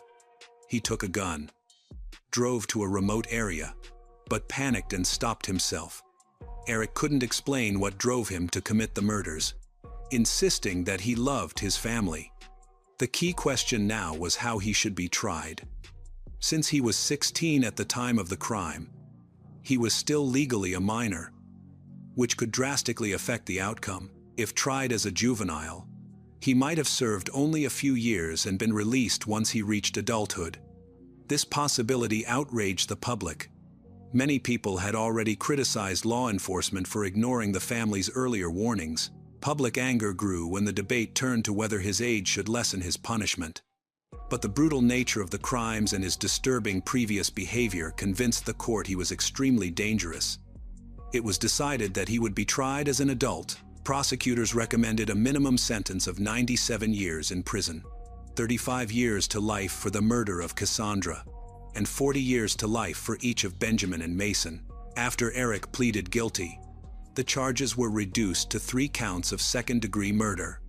The trial was held under a summary procedure, and in October 2025, at the age of 19, Eric Sweeney was sentenced to 60 years in prison. He will be eligible for parole in 2075. When he turns 68, this worries Sean, who is seeking to revoke that parole.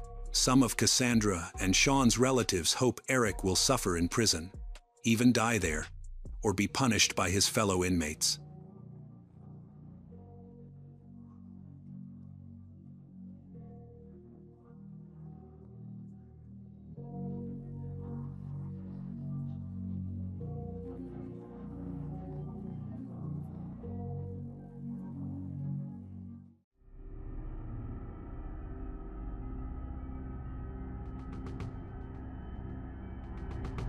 When a young woman suddenly stopped answering her phone and disappeared without a trace, her family immediately knew something was terribly wrong. Police got involved, confident they'd solve the case quickly. After all, she'd been house-sitting in a quiet Michigan neighborhood where nothing unusual ever happened. But what unfolded felt less like a typical missing person case and more like the start of a dark crime story. A car found deep in the woods, a body discovered in a basement, a confession that didn't make sense, and evidence pointing everywhere except where detectives claimed it did. What no one realized then was that this was only the beginning. When the truth finally came out, more than 10 years later, it didn't just devastate her family. It exposed major failures within the justice system and left people across the country in disbelief. To understand how everything went so wrong, we have to return to where it all started, with a young woman named Andrea Eilber.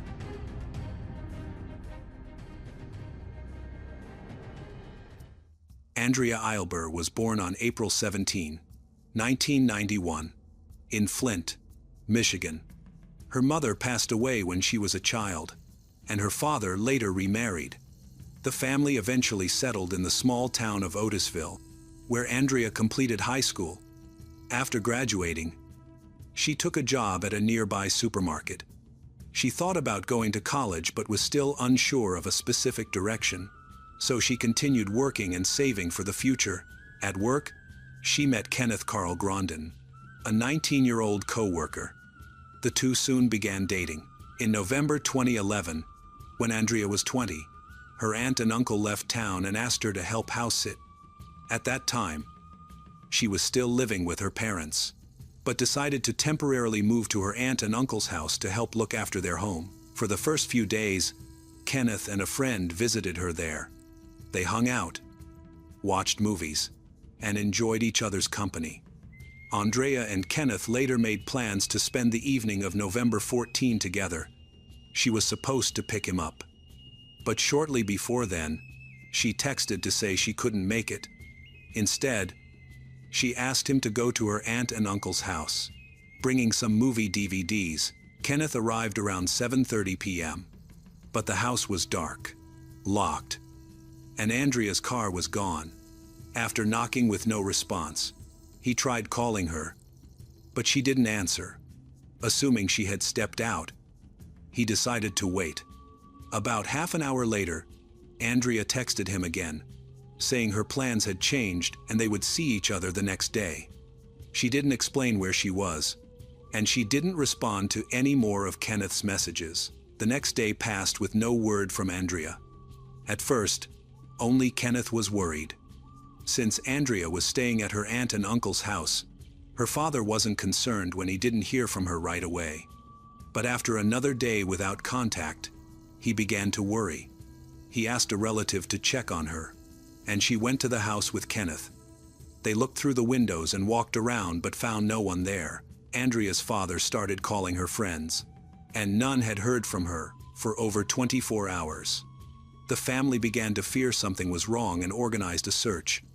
Family and friends split into groups, driving through nearby towns, parks, and other places Andrea might have gone. That evening, one of her friends found her car parked in a remote area near a national park, just a few miles from her relative's home. The car doors were unlocked, the keys were missing, and Andrea was not there.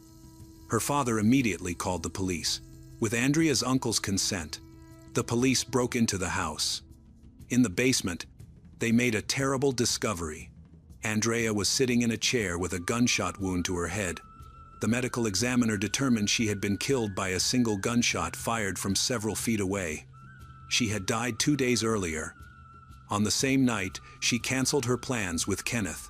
The coroner also found marks on Andrea's wrists, indicating she had been bound with plastic tape, although the tape was missing when the body was found. The analysis suggested the ties had been removed 6 or 7 hours after her death, raising the possibility that the killer either returned later or stayed in the house for hours afterward. Investigators noted that some items were missing from the home, but it didn't appear to be a typical burglary. Most valuables were left untouched. The missing items included a bottle of perfume, a sweater, a camera, 3 knives, a rifle, ammunition, and some cash. Jewelry, and even a piece of solid gold in plain sight, were left behind. While crime scene technicians searched the house, detectives learned that Andrea had a boyfriend named Kenneth and went to question him. Kenneth explained when he'd last seen Andrea and willingly gave DNA and fingerprint samples. The police confiscated the clothes he wore that night and searched his home, but found nothing suspicious. Despite this, detectives continued to question Kenneth, and over time they began to suspect that he might be the killer. Kenneth denied the accusation and took a polygraph test, which indicated no signs of deception. He said that on the night of November 14th, Andrea had suddenly canceled their plans, and he had been heartbroken. He assumed she was planning to break up with him.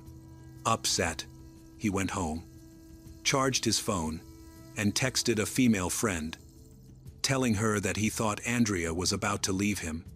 They messaged for a while, and then Kenneth drove to the store where she worked. The two talked more about the situation, and eventually, she invited him to join her and her roommate for a movie night. Kenneth arrived at their place around 10 p.m., which both women later confirmed. His phone data supported his story, showing his phone connected to a nearby cell tower at that time.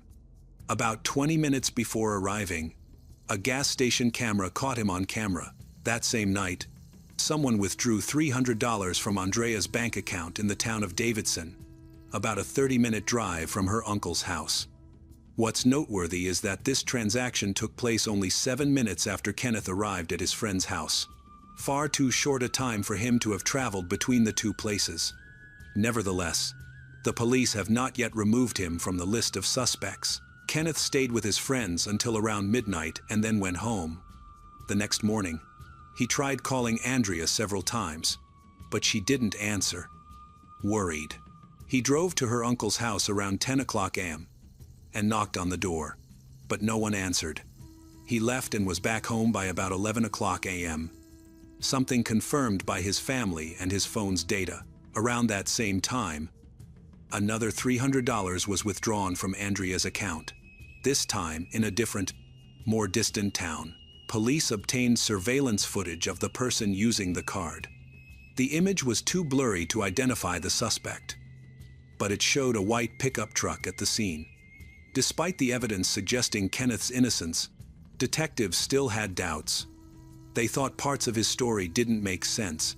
Kenneth admitted that he drove to Andrea's uncle's house around the time of her death and sat in the car outside for about 30 minutes, which struck detectives as odd.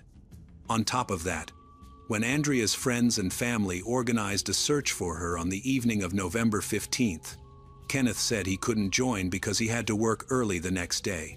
Later, he told detectives he had already spent the day looking for Andrea and calling her repeatedly, assuming she was ignoring him. He believed she wanted to end the relationship, not that something bad had happened. Another concern arose when a friend of Kenneth's, who was helping with the search, asked for Andrea's uncle's home address. Kenneth gave him the wrong location, about 3 miles from the actual house. Investigators thought this was strange because Kenneth had been there many times before. Although there was still no solid evidence against him, detectives kept pressing. After more than 10 hours of questioning, police claimed Kenneth had confessed. In his affidavit, Kenneth said he went to Andrea's uncle's house that night, entered, and discovered her body in the basement. He said he thought she had hurt herself and decided to stage the crime to look like a murder so her family wouldn't know. He admitted to taking a few items that were nearby but didn't provide many details beyond that. Kenneth's confession was short, unclear, and filled with vague wording. He insisted he hadn't killed Andrea. He only claimed to have found her body. Still, detectives believed they finally had enough evidence and arrested him. As soon as they charged him with murder, Kenneth tried to take back his statement. He explained that detectives had interrogated him for hours, bombarding him with accusations until he was completely worn down. Eventually, they told him that if he wrote down a version of events where he simply discovered Andrea's body, he could go home. Believing them, Kenneth complied. But that statement became the centerpiece of the case against him. Kenneth also said detectives repeatedly deceived him. They claimed to have solid forensic evidence linking him to the crime and told him he had failed the polygraph test miserably. It was later revealed that his grandfather had hired a lawyer and sent a lawyer to the station to help. When the lawyer tried to locate Kenneth, one detective hung up on him and warned others not to disclose Kenneth's whereabouts. The lawyer spent the entire day making calls, but no officer would provide information. Kenneth, unaware that his lawyer was trying to contact him, continued to speak privately with the detectives. He later said his confession was nothing more than him repeating what they told him to say, hoping to finally go home. In truth, Kenneth claimed he didn't even know Andrea was dead. Less than a day after Andrea's body was found, detectives announced they had found a suspect. Kenneth's family and friends refused to believe he was involved, but there was little they could do.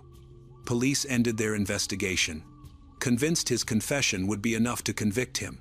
Forensic evidence, however, told a different story. Experts tested multiple samples from the crime scene, including skin under Andrea's fingernails. The DNA belonged to an unknown man, not Kenneth.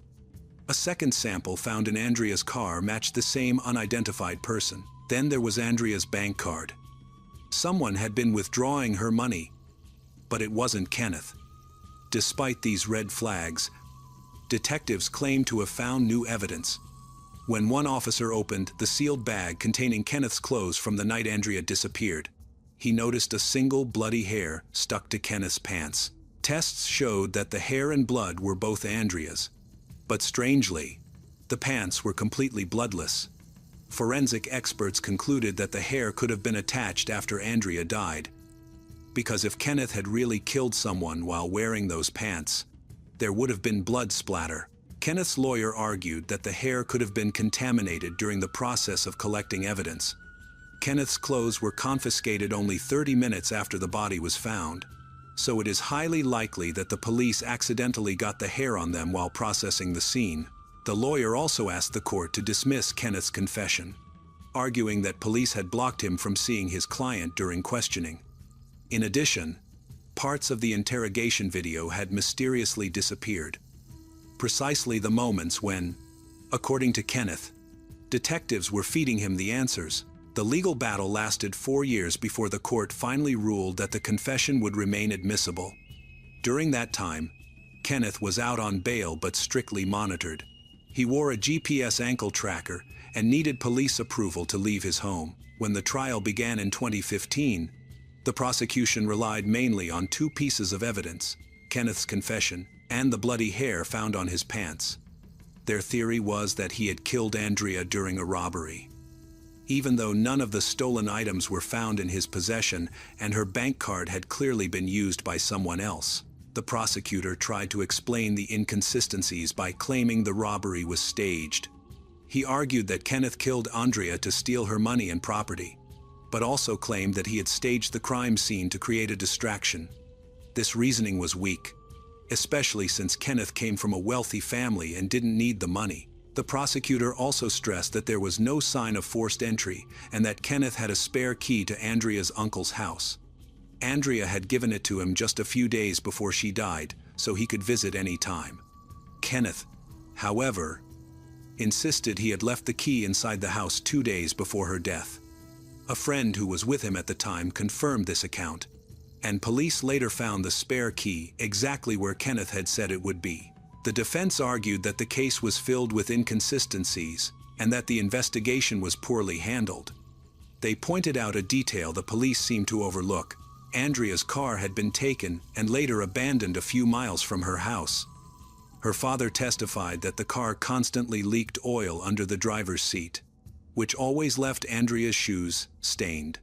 By that logic, anyone who drove her car would have oil on their shoes as well. But when investigators examined Kenneth's boots, there wasn't any trace of oil. The prosecutor then changed the theory, suggesting Kenneth had an accomplice. In this version, Kenneth killed Andrea while the accomplice took the stolen items, drove off in her car, and used her bank card.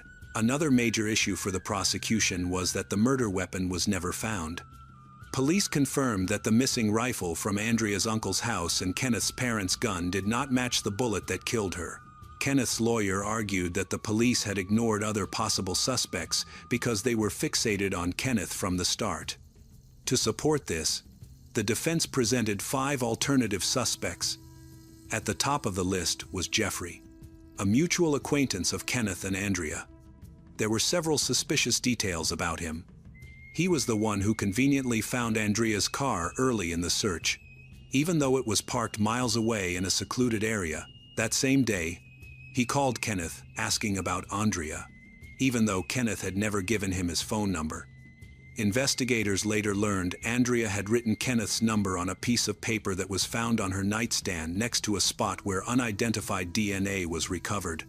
Jeffrey also owned a car that looked very similar to the one caught on surveillance footage when someone used Andrea's bank card at a gas station.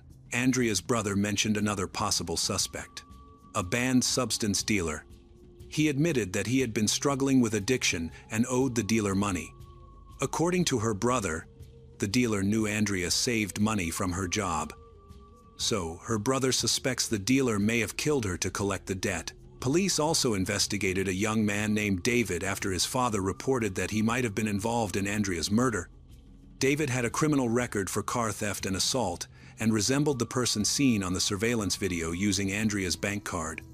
Despite all these leads, detectives said they found no solid evidence connecting any of these suspects to the crime. When the trial ended, the jury deliberated for 2 days before finding Kenneth guilty of first-degree murder.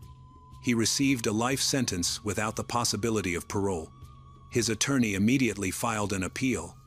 The defense first argued that Kenneth's confession was coerced and that police had denied him legal counsel. But the court rejected those claims.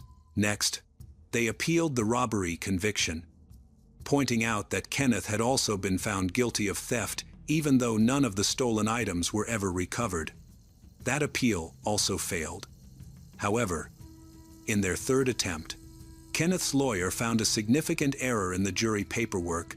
Jurors had been given 2 separate murder charges to consider, first-degree and second-degree.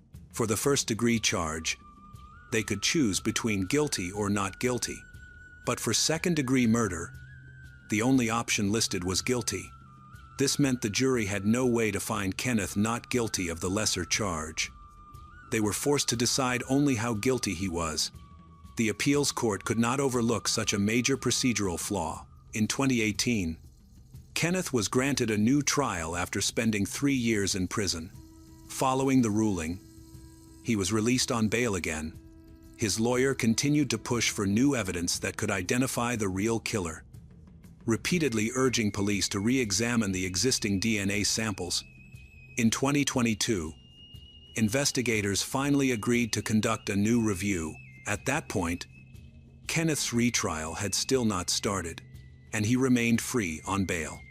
Forensic experts reanalyzed all unidentified male DNA connected to the case, but there were still no matches in the FBI database. They then decided to focus on the strongest piece of evidence, a cigarette butt found outside Andrea's uncle's house. This sample matched the same man whose DNA had been found under Andrea's fingernails. Confirming he was the true killer, investigators sent the cigarette butt to Arthram, a company specializing in genetic genealogy. In January 2023, experts made a breakthrough. By using public genetic databases and tracing family connections, they identified a possible suspect, a 42-year-old man named Chadwick Mobley, who had not appeared in the original investigation. Detectives discovered that Chadwick lived in a town about 40 minutes away from the crime scene when Andrea was murdered. His phone records from November 2011 showed that on the day Andrea was killed, his phone connected to a tower near her aunt and uncle's home 23 times. By 2023, Chadwick was living in Utah, working as a delivery driver and living out of his van. Investigators asked local police to secretly collect an item containing his DNA. But because he often stayed in open areas, surveillance proved difficult.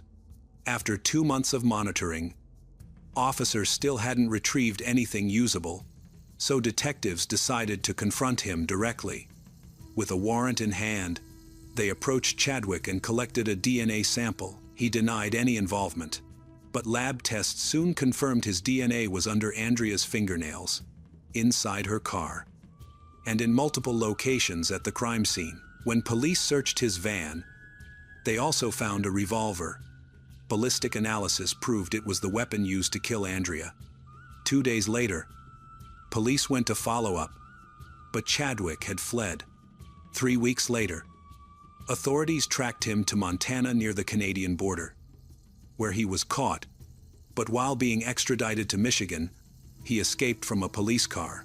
Despite being handcuffed and shackled, a few days later, a local sheriff spotted him by chance, paddling down a river in a canoe. That led to his second capture. This time, he was successfully brought back to Michigan and placed in custody without bail. As he had already escaped twice, Chadwick pleaded not guilty, and prosecutors began preparing their case. For local law enforcement, it was a humiliating turn of events. After more than a decade of insisting Kenneth was the killer, the new evidence, including DNA under Andrea's fingernails and the murder weapon, now pointed unmistakably to Chadwick. Investigators looked into whether Kenneth and Chadwick had any connection, Maybe they'd worked together or crossed paths? But they found none. The two men were complete strangers, and Andrea didn't know Chadwick either. At the time of her murder, Chadwick was 32 and living in a nearby town with no link to her. Despite all the new evidence, Kenneth's conviction remained in place. He continued to live under strict monitoring, wearing an ankle bracelet. Prosecutors even intensified their efforts, announcing their intention to hold a second trial based on the theory that Kenneth and Chadwick had committed the murder together. That second trial never happened for Chadwick.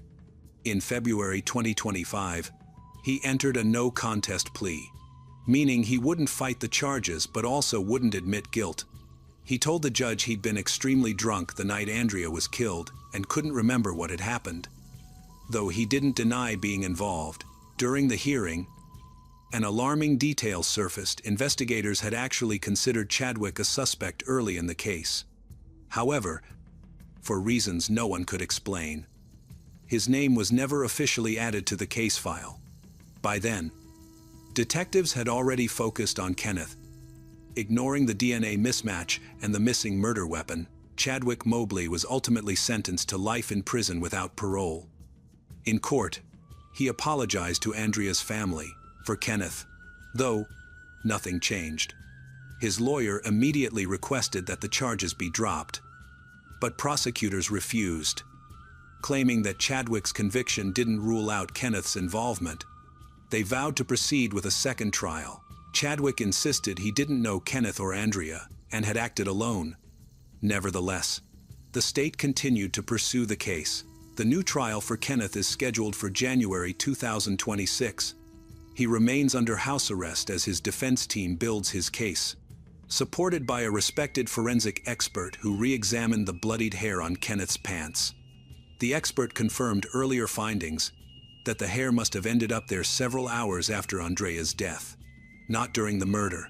Considering all the evidence, the DNA results, the recovered weapon, Chadwick's conviction, and the forensic analysis, Kenneth now has a strong chance of clearing his name. But the toll has been immense. 14 years of his life are gone, years spent behind bars and confined to his home. Even if the courts finally recognize his innocence, he'll never recover that lost time. And if he decides to seek justice against the officers and prosecutors responsible, that battle could last many more years, with no certainty he'll ever be fully vindicated.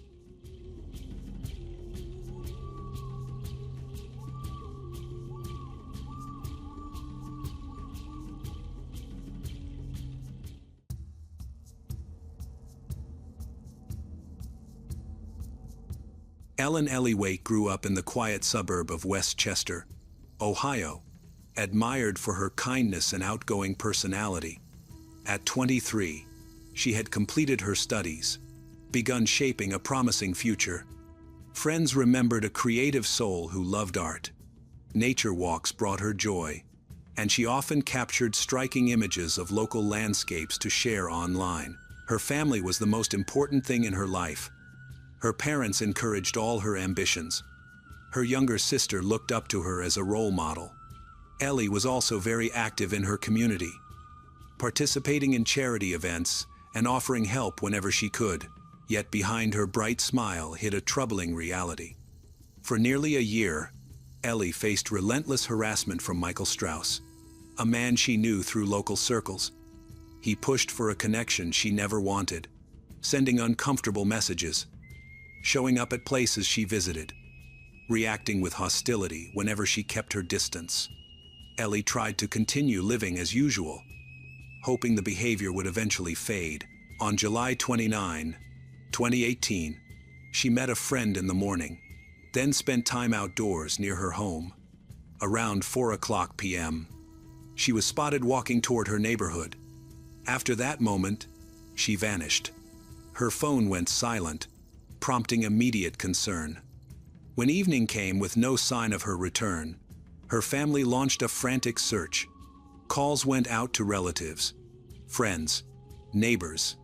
Posts appeared online. Every familiar place was checked. Yet not a single clue emerged. That night, her parents filed a missing person report. From that moment, a case began that would shake Westchester's close-knit community and later become one of the region's most disturbing investigations. Police initiated their work by interviewing those closest to Ellie. They learned she had made no plans to leave town or meet anyone unexpected. Search teams quickly searched parks, wooded trails, and abandoned areas, all places Ellie liked to go. Volunteers helped officers look everywhere. But days went by, and they found nothing. The investigation turned to potential threats, and Michael Strauss's name kept coming up. People close to Ellie said he had been stalking her for months, sending threatening messages, and acting hostile. When questioned, Strauss denied everything, claiming he hadn't seen her that day. But detectives didn't believe him. A week into the investigation, police examined security camera footage from multiple locations. One video showed Ellie on a trail. Shortly after, a man who looked like Strauss walked the same trail. This was the first significant discovery in the case. Public attention intensified. Posters of Ellie appeared throughout town.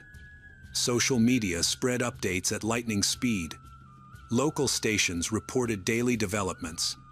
The community hoped for her safe return. Yet each silent day deepened the fear. 2 weeks after Ellie disappeared, tragedy struck. A farmer working near a wooded field discovered human remains. Authorities later confirmed the worst. The body belonged to Ellie Wake, hidden in dense undergrowth, roughly 10 kilometers from the place she was last seen. At the site, police uncovered several critical clues: fragments of clothing, traces of disturbed soil, plus subtle signs of a struggle. Identification moved quickly thanks to personal belongings discovered near the body. DNA testing soon confirmed the remains were Ellie's. Her family received the news as soon as the process concluded. The recovery of Ellie Wake's remains sent shockwaves through the community. Westchester, once viewed as a safe, quiet town, now carried an atmosphere of grief mixed with unease. For Ellie's family, the confirmation shattered the final bit of hope they had held during the long, agonizing search. Police immediately sealed off the field where her body had been found to protect every potential piece of evidence. Forensic specialists studied the ground inch by inch, documenting fabric remnants, possible footprints, stray fibers, plus unusual soil patterns. These details formed the first pieces of a forensic timeline. The autopsy provided detectives with essential insight. Ellie's cause of death was asphyxiation, with distinct marks on her neck suggesting pressure from a belt or similar object. Scratches and bruises revealed a violent struggle during her final moments. Evidence from the scene raised troubling questions. Certain fabric pieces did not belong to Ellie, hinting at another presence during the crime.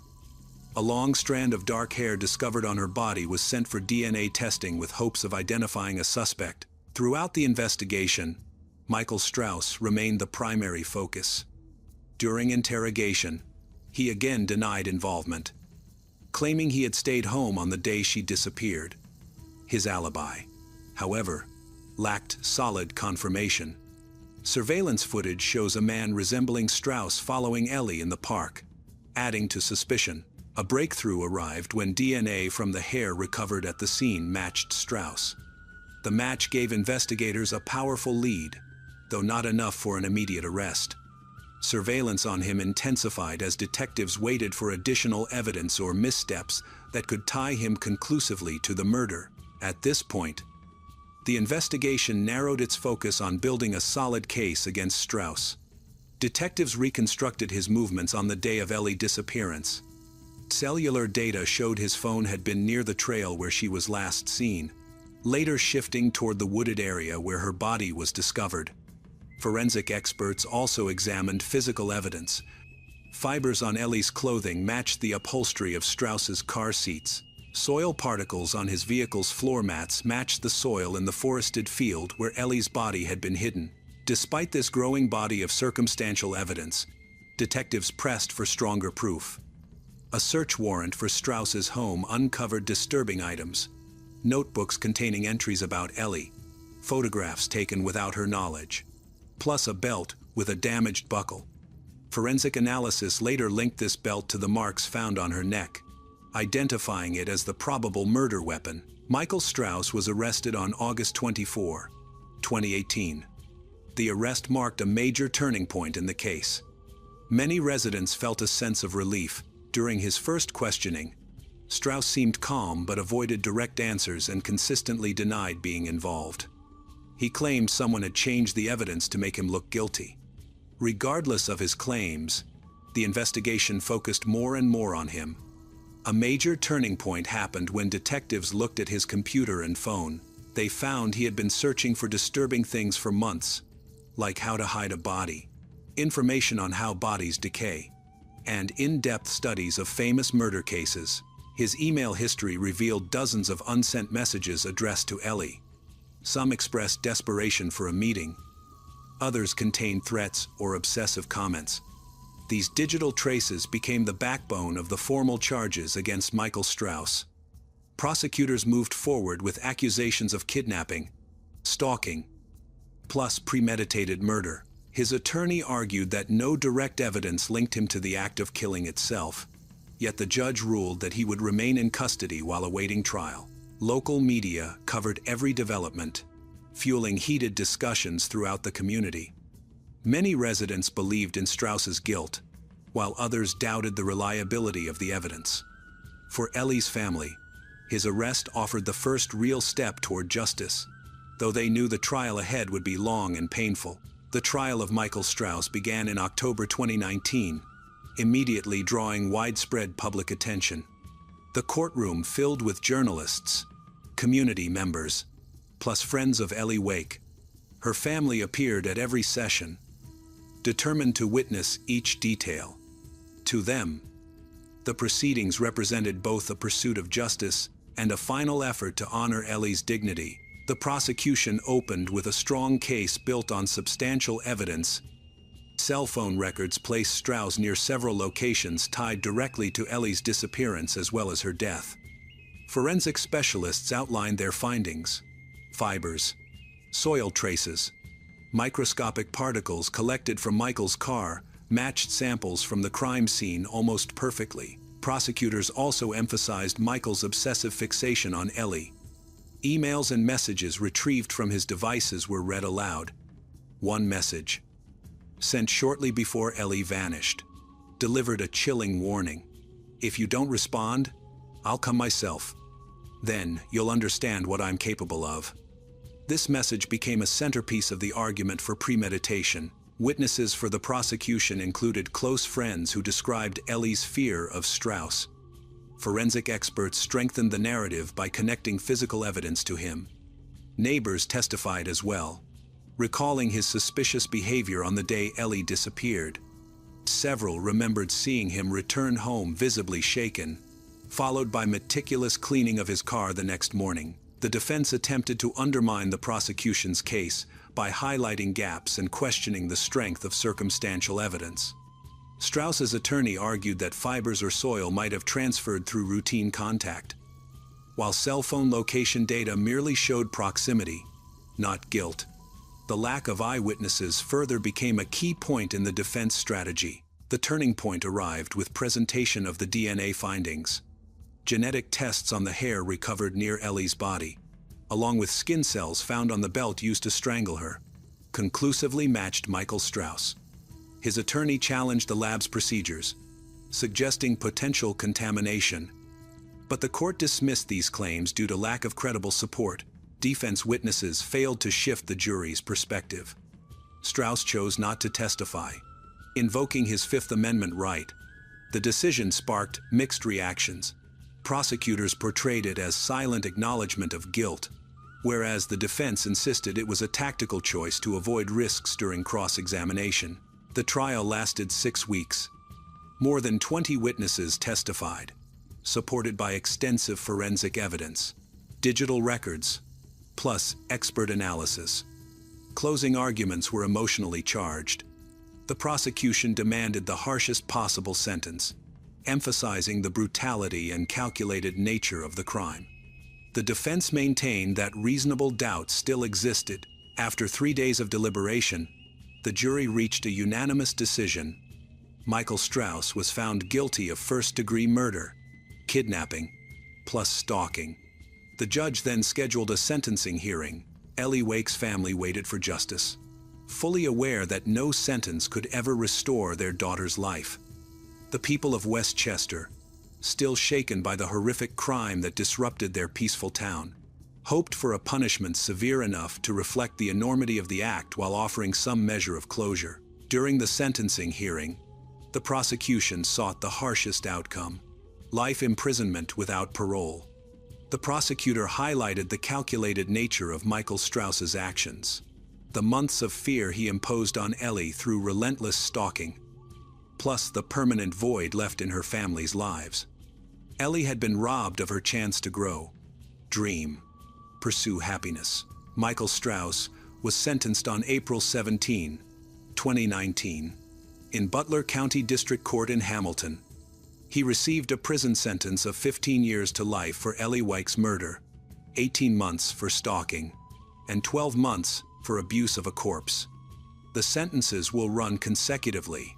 The courtroom response was overwhelming. Ellie's family wept, clinging to each other as they struggled through a mixture of relief and heartbreak. Justice had been served, yet their loss remained immeasurable. Strauss kept an expressionless face, the same detached demeanor he maintained throughout the trial. The community welcomed the verdict.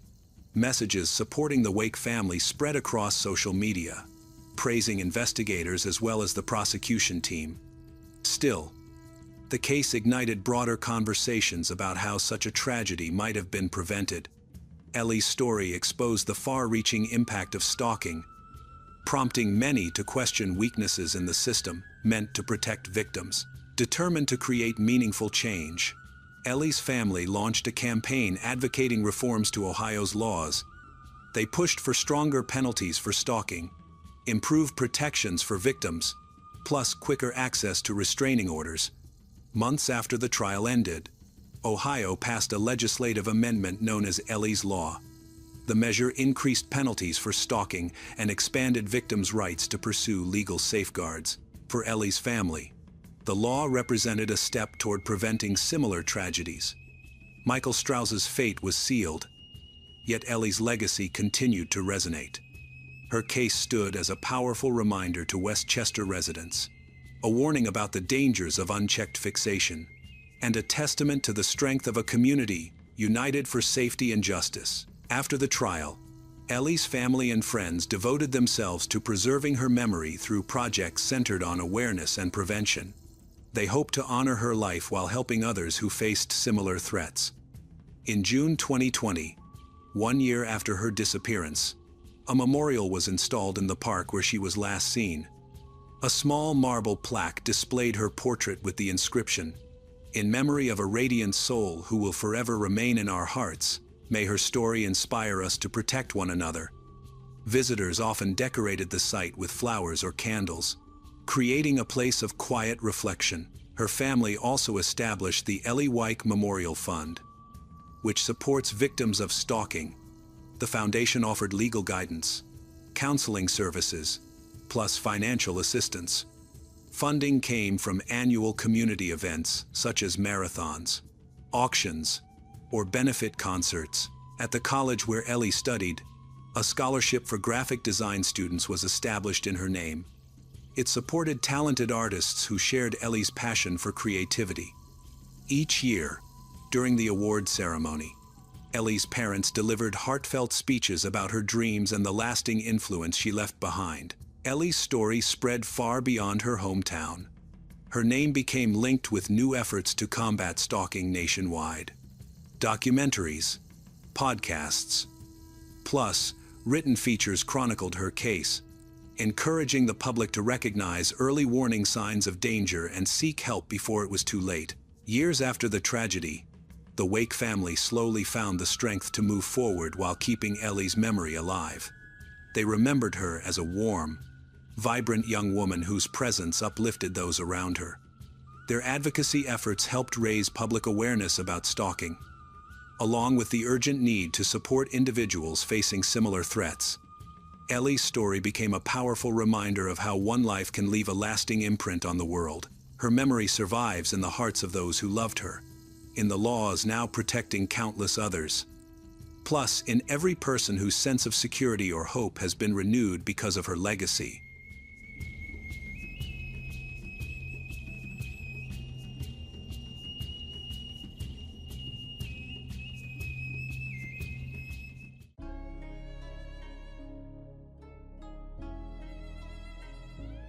Daphne Huard-Boudreau was born in 1998 in Quebec, Canada. While she was still in school, her parents separated, so she spent her childhood in two homes. Despite the divorce, both parents remained present in her life. From an early age, Daphne was adaptable, empathetic, and remarkably skilled at soothing conflicts. She longed for harmony in her family, friendships, and relationships. Even as a teenager, she expressed dreams of working in psychology and helping people who struggled emotionally. By age 18, Daphne had graduated high school and was preparing for the next stage, choosing her profession and living independently. She already had a part-time job at a small store to feel financially free. On the outside, she seemed confident, but those close to her knew she was fragile. Anthony Pratelops, on the other hand, was born in Quebec but was placed under youth protection almost immediately after birth. By the age of 18 months, he had already lived in 3 different foster homes. He had been taken from his biological parents due to severe neglect, lack of basic care, and developmental risks. These early traumas left deep, lasting wounds. Later evaluations concluded that his capacity to form healthy emotional attachments had been severely damaged, though social services attempted to give him stability. The constant upheaval during critical years only worsened his condition. His early development was marked by explosive aggression, unpredictable behavior. Even in preschool, he struggled to form bonds with other children. He was distrustful, tense around adults, perceived emotional closeness as a threat. As a teenager, teachers complained about his behavior, and youth workers noticed he often had difficulty communicating. Beneath his anger was a profound fear of abandonment, a fear that shaped every relationship he entered, making them unstable from the beginning. For him, breakups were not a normal part of life. They were catastrophic losses. As he grew older, he became better at hiding his inner volatility, but he never learned to manage it. Outwardly, he seemed quiet and reserved, but inside, he remained the same frightened child who never understood why he had been given away and what he needed to do to prevent it from happening again. This emotional immaturity, hidden behind an adult facade, made his reactions unpredictable. As an adult, he had numerous encounters with law enforcement.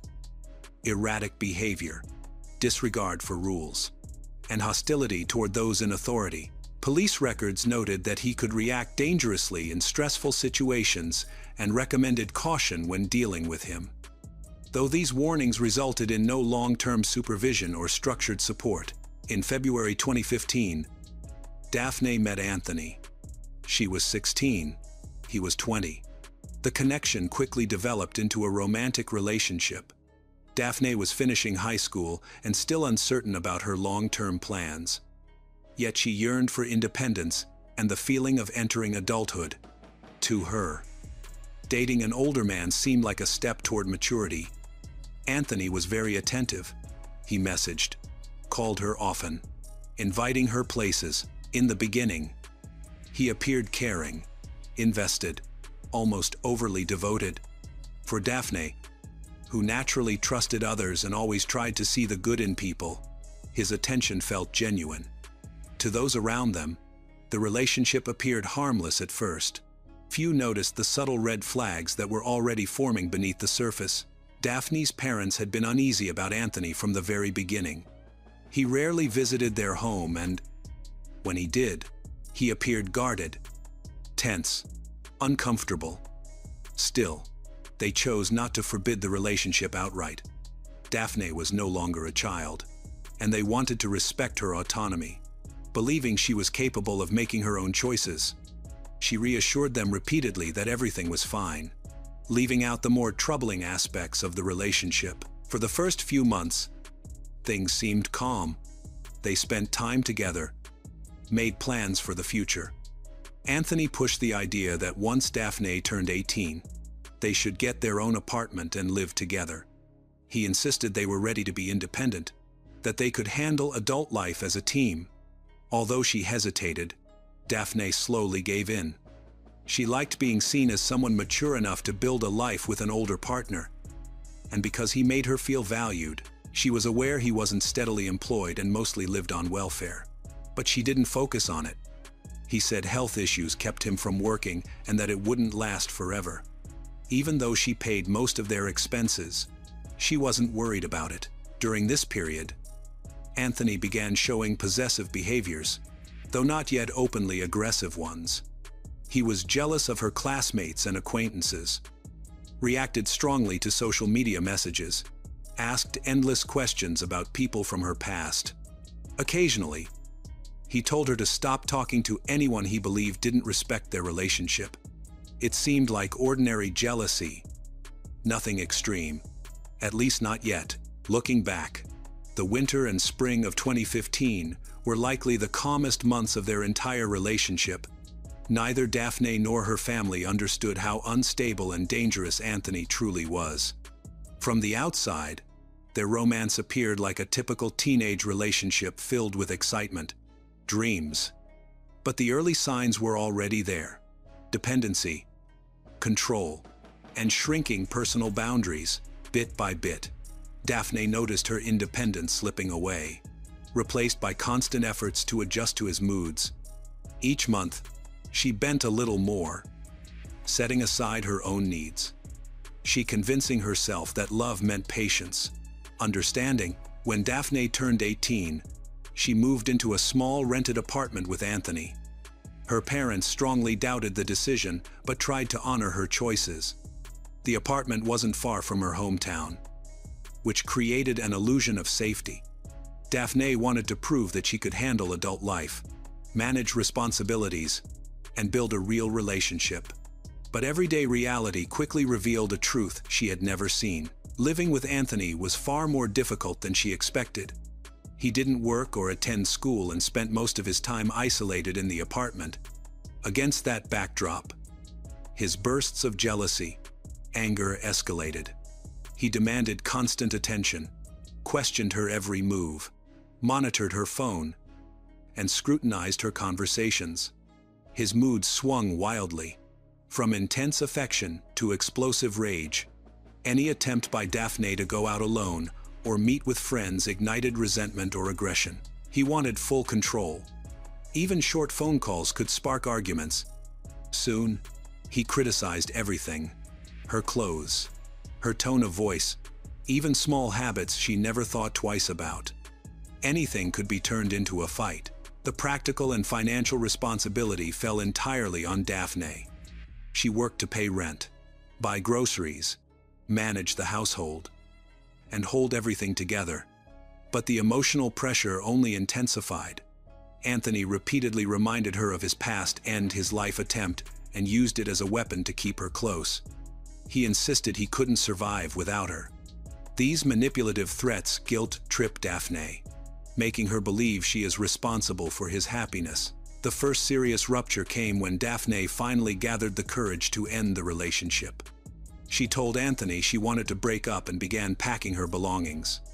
His reaction was immediate and explosive. He tore through the apartment in a blind rage, smashing objects, hurling her personal items, ripping cushions, breaking furniture. The noise was so loud that neighbors called the police. Officers arrived, documented the scene, and ordered him to calm down. But despite the destruction, Anthony wasn't arrested. He received only a warning. Daphne's parents rushed over as soon as they heard what had happened. They helped her pack what was left of her things and took her back home. She moved through the apartment in silence, stunned by how quickly everything had turned violent. Although she tried to appear composed, she was deeply shaken. Her parents worried about her emotional state. Sensing the inner conflict she wouldn't speak about, she was devastated. Realizing the relationship she had invested so much in was already collapsing. At this time, Anthony called, wrote, and sent long messages, begging, blaming stress, promising change. He insisted he wasn't angry, just desperate. Soon, he shifted to emotional manipulation, telling her he couldn't eat, couldn't sleep, and was thinking about ending his life. He insisted she had abandoned him at the worst moment, that he needed her now more than ever. The guilt wore her down. Despite her fear, disappointment, and the frightening incident in the apartment, she couldn't cut him off completely. Pity and worry over his threats blurred the line between affection and responsibility. At 18, she didn't yet understand the difference between love and emotional dependency. Her parents tried to convince her not to return, but they avoided pushing too hard. They couldn't forbid her from contacting him. However, persuasion wasn't enough. Reluctantly, she returned, hoping to rebuild what they once had, but nothing improved. Moments of calm were quickly replaced by suspicion and the need for control. Anthony resumed monitoring her messages, demanding explanations for every absence, every conversation. Daphne began withdrawing. She stayed quiet, avoided confrontations, and stopped sharing her struggles with her family. Her self-confidence eroded. She was terrified that leaving him again might trigger another crisis or worse. Yet she also felt the relationship hollowing her out from the inside. Anthony sensed he was regaining power. He no longer needed visible aggression. His tactics shifted toward dependency. He used insults, silent treatments, and accusations of betrayal. Whenever she tried to express a thought or assert herself, he turned it into an attack. He insisted he couldn't survive without her, that something terrible would happen to him if she ever walked away. It became a psychological trap, caught between fear, pity, guilt, and hope. Daphne lost her ability to see the situation clearly. She lived in a constant state of tension, convinced she couldn't leave without causing him irreversible harm.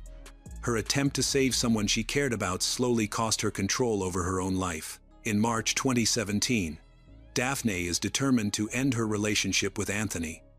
She had already tried to rebuild this relationship too many times. This time, she simply packed her belongings, left their shared apartment, and didn't look back. For the next few days, she alternated between her mother's home and her father's, taking advantage of their separate households to avoid staying in one place for too long. Anthony refused to accept that the breakup was final. To him, this was just another temporary withdrawal, something she had done before and eventually reversed. He continued sending her messages every day, shifting between desperate pleas for her to come back and angry accusations of betrayal. He called repeatedly, but Daphne never answered. When he could no longer reach her directly, he began contacting her parents, texting her mother to ask where she was. But he received no reply. Soon, he turned to her friends and acquaintances, asking if they knew where she was staying. He monitored her social media activity, checking when she appeared online. His efforts to reach her became increasingly intrusive. Relentless, Daphne eventually shut off her phone entirely, knowing that any response, no matter how small, would pull her back into the same destructive cycle. Anthony then began using intermediaries. He asked acquaintances to drive past her parents' homes to check if her car was there, searched for any opportunity to corner her into a meeting. Her silence wasn't a rejection in his eyes. It was merely a temporary obstacle he needed to overcome. Around this time, Anthony discovered that Daphne had begun seeing another young man, Alexis, her co-worker. He didn't know the details, but the idea alone was enough to push him into a dangerous emotional spiral. He felt humiliated, abandoned, and replaced. To him, Daphne hadn't simply left, she had betrayed him. Rejection was something he had never been able to process. Now, his agitation grew deeper, darker, and more volatile. Driven by anger and wounded pride, Anthony recorded a video message, posted it online. The video lasted several minutes. In it, he accused Daphne of destroying his life, said she had used him, manipulated him, and thrown him away. He insisted he loved her more than anyone ever would, yet she supposedly didn't appreciate it. While he made no explicit threats, the emotional volatility was unmistakable. He looked furious, unhinged. When Daphne's family discovered the video, they were horrified. Her father couldn't understand why the platform had not removed it immediately. To see the man who terrified his daughter publicly attacking her, without consequence, was deeply unsettling. But more importantly, the video exposed the truth. Anthony was in a dangerous mental state, driven by obsession, jealousy. In the final days before the tragedy, fear hovered over everything. Daphne sensed that Anthony wanted to confront her, but she tried not to show it. She didn't want to frighten her parents or burden them with her anxiety. She believed that staying calm, not reacting, and keeping her distance would prevent him from escalating. She didn't know how far he was willing to go. On the cold, snowy night of March 20, 2017, Anthony made his move. Around 11 o'clock p.m., he left his home in Saint-Jean-sur-Richelieu and began walking toward Boucherville, where Daphne was staying with her father. He had no car, so he trudged through freezing temperatures and unplowed streets on foot. The walk took nearly 2 hours. This wasn't an impulsive decision. Around 1 o'clock a.m., he arrived at the property. Keeping out of sight, he slipped into the back seat of a car parked in the driveway. It wasn't Daphne's own vehicle. It was her mother's car, lent to her while hers was being repaired. Anthony knew she would drive this car to work in the morning. Around 10:30 a.m., on March 21, 2017, Daphne quietly stepped out of her father's house to head to work. She walked toward the car her mother had lent her, only to freeze when she opened the door. Anthony was sitting in the back seat, motionless, waiting. He said he only wanted to talk. He repeated that they needed to clear things up, refusing to leave the car. Shocked and already running late for her shift, Daphne tried calmly asking him to get out, but he wouldn't move. Unable to force him out and wanting to avoid escalation, she got behind the wheel, drove, with Anthony silently riding along in the back seat. He didn't touch her. He didn't raise his voice. But Daphne felt the tension, his hidden intentions. When they arrived at the small grocery store where she worked, Daphne quickly got out of the car and went inside. Anthony followed her. Her co-workers immediately noticed his behavior. Tense, fixated, standing too close, watching her every move. The atmosphere grew increasingly unsettling, concerned. Her colleagues called the police. Officers arrived shortly afterward and confirmed that Anthony's behavior was intrusive, worrisome. They separated him from Daphne, escorted him outside, and spoke with him privately. He didn't show aggression, but he was clearly emotionally unstable. When officers asked if she wanted to file a complaint, Daphne declined. She insisted she wasn't afraid, that he hadn't laid a hand on her, hadn't threatened her, that she didn't want to escalate the situation. She told them she had everything under control. So the police issued only a verbal warning. Anthony then called a taxi and left. Afterward, Daphne returned to her shift, exhausted but determined to keep going. She wanted to believe it was over, that this was just another unpleasant episode she would eventually move past. She didn't consider herself in danger, but for Anthony, that morning was not the end. It was preparation. He had not let go.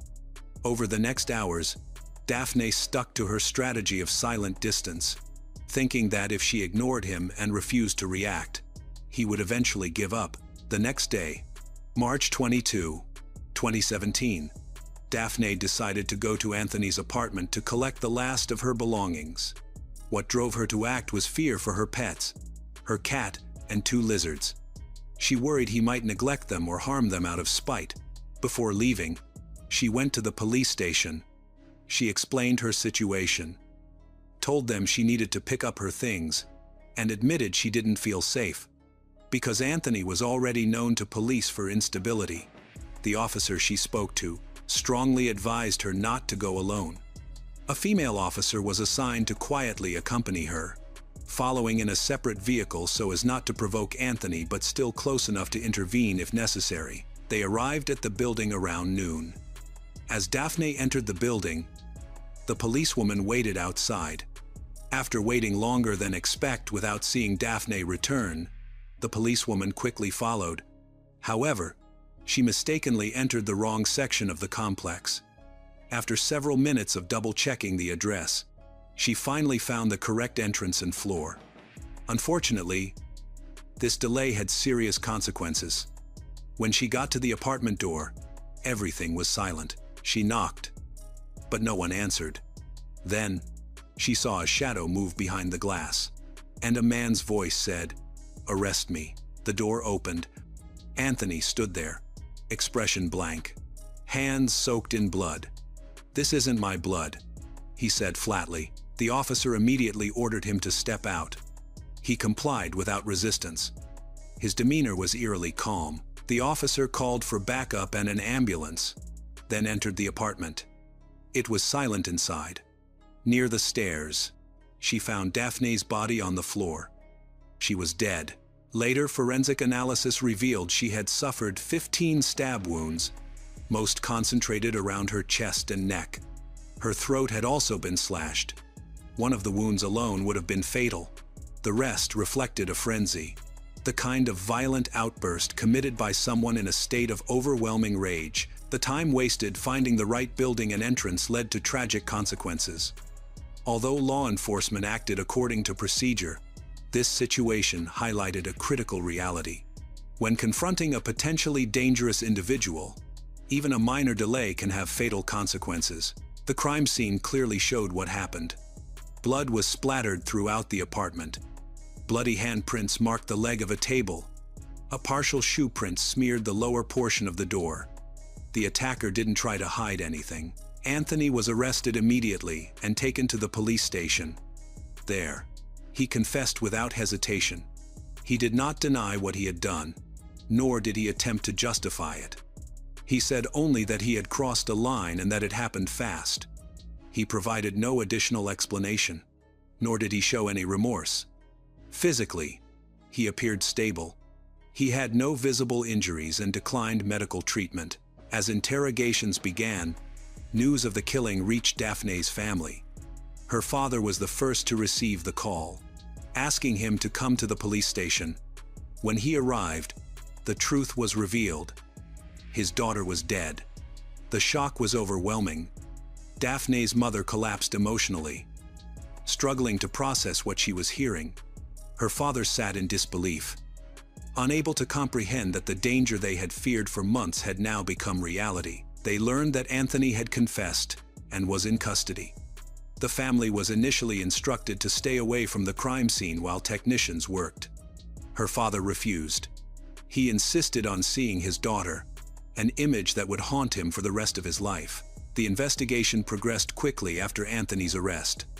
With his confession on record and the evidence overwhelming, the case proceeded to trial in 2019. He was ultimately convicted and sentenced to life in prison, with no eligibility for parole for the first 18 years. But public attention soon shifted toward a controversial aspect of the legal process.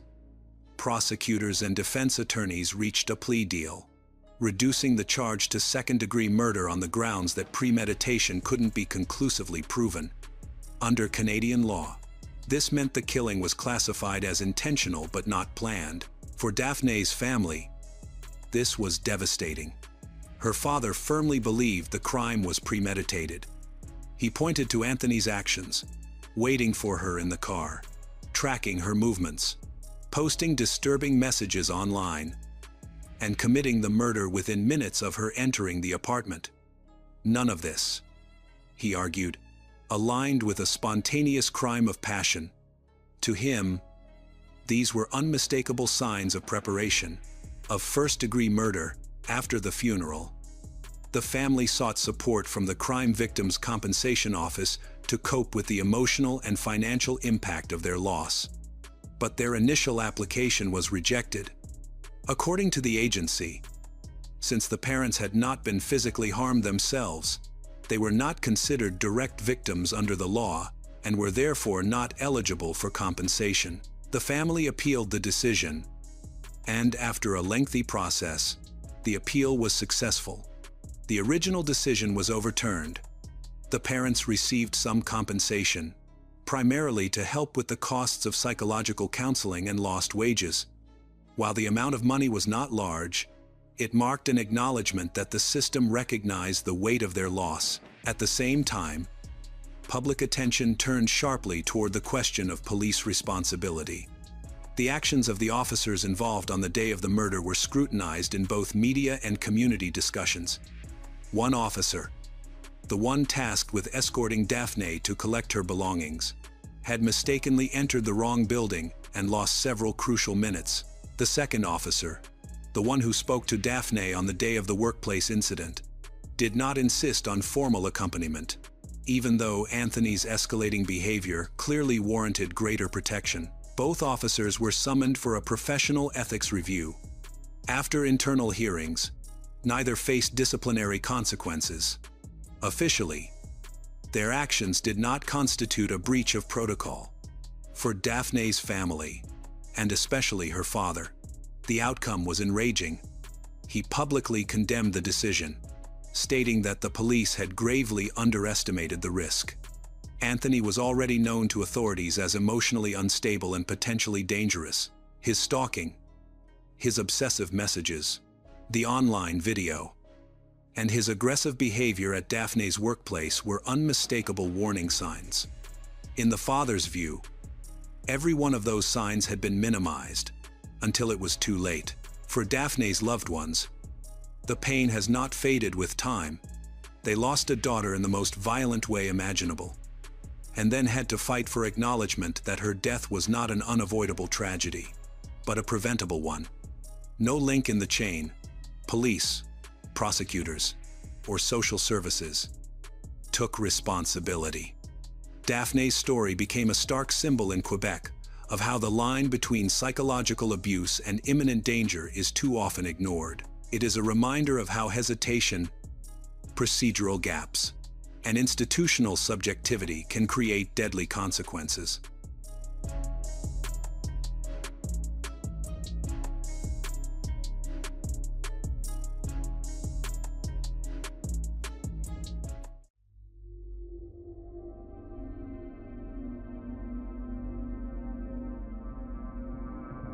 One peaceful afternoon in Florida, a 13-year-old girl walked into her home to find her 4 younger siblings screaming, crawling around in red stains on the floor. Small, bloody footprints all over the kitchen. There was no sign of forced entry, no goodbyes, just 5 children, left alone beside their mother's body, and the killer who had vanished as if he had never existed. To understand why a mother became the target of such a vicious plan, we must go back many years to where the tragedy really began.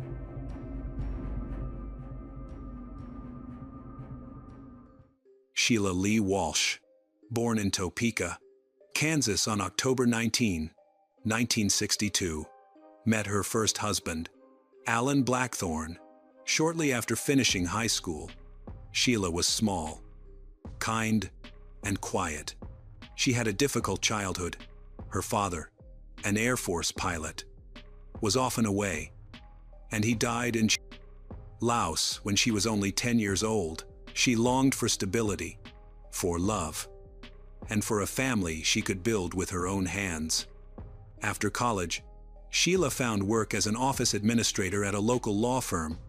That was where she met the charming, confident Alan, a man who quickly swept the inexperienced young woman off her feet. On their third date, he proposed. Within 3 months, They married. Born in June 1955, Alan was 7 years older and, at least on the surface, far more worldly. But Alan's past held shadows Sheila never saw. Long before adulthood, he showed concerning behavior: cruelty toward animals, obsessive attitudes toward girls, even an accusation of attempted abuse while in high school. He had several minor criminal charges, but thanks to a string of lenient judges and expunged records, the man standing before Sheila looked clean, respectable, harmless. Alan easily gained the trust of Sheila's family. Even after the wedding, none of them suspected what was coming. Soon, he convinced them to invest a large sum into his electronics business, claiming he was preparing to expand. They had no idea the business was already failing. By the time the truth surfaced, Alan had declared bankruptcy and whisked his young, pregnant wife off to Hawaii, far from home, dependent and expecting a baby. Sheila found herself cornered, torn between her loyalty to her parents and the father of her unborn child. She still hasn't realized the cruelty of the man she has been with all her life. Years later, much would be revealed. Alan had been married before. His first wife, Eileen, endured extreme physical and psychological abuse, choking, beatings, even being kicked in the stomach while pregnant. Immediately after childbirth, Alan insisted they give the baby up for adoption because he wasn't ready to be a father. His violence extended beyond people. When their dog had an accident on the carpet, Alan beat the animal to death. Not only that, at one point, he forced situations where Eileen's younger brothers would witness intimate moments, and he often pressured her into degrading scenarios for his satisfaction. He also had a habit of dressing in women's lingerie before asking to be driven to rough neighborhoods, where he would wander home alone, a dangerous thrill he craved. Eileen and her husband had a bad marriage that lasted 5 years. During that time, she became pregnant again. Frightened, she decided to have an abortion and secretly began making plans to leave him. His second wife, Mary, initially believed she had met a loving, attentive father figure, but the facade shattered quickly. Alan used her 2 young children to manipulate and control her, threatening violence if she ever tried to leave.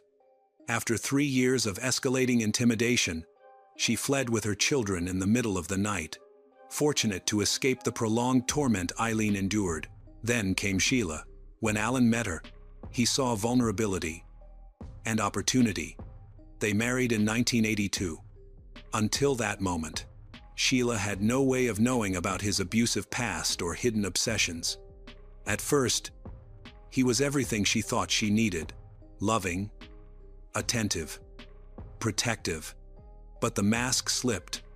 Slowly, affection turned into criticism, criticism into anger, and anger into daily emotional warfare. Sheila was young, inexperienced, conditioned to believe that any outburst from the man she loved must somehow be her fault. And Alan, skilled in manipulation, took full advantage of that. The turning point came 6 months into the marriage, when Alan, with Sheila in the passenger seat, was involved in a collision with a motorcyclist. The rider died at the scene, and Alan immediately fled, terrified that witnesses had seen him. He phoned his father, who urged him to file a false report claiming he had been attacked by an aggressive stranger and had driven off only to protect his pregnant wife. Alan was eventually charged with fleeing the scene of a fatal accident and failing to render aid. But the case ended in a hung jury, and the district attorney declined to retry him. In the end, Alan walked away without consequences. Despite being responsible for the man's death, after the couple relocated, Alan resumed his attempts to revive his business ambitions.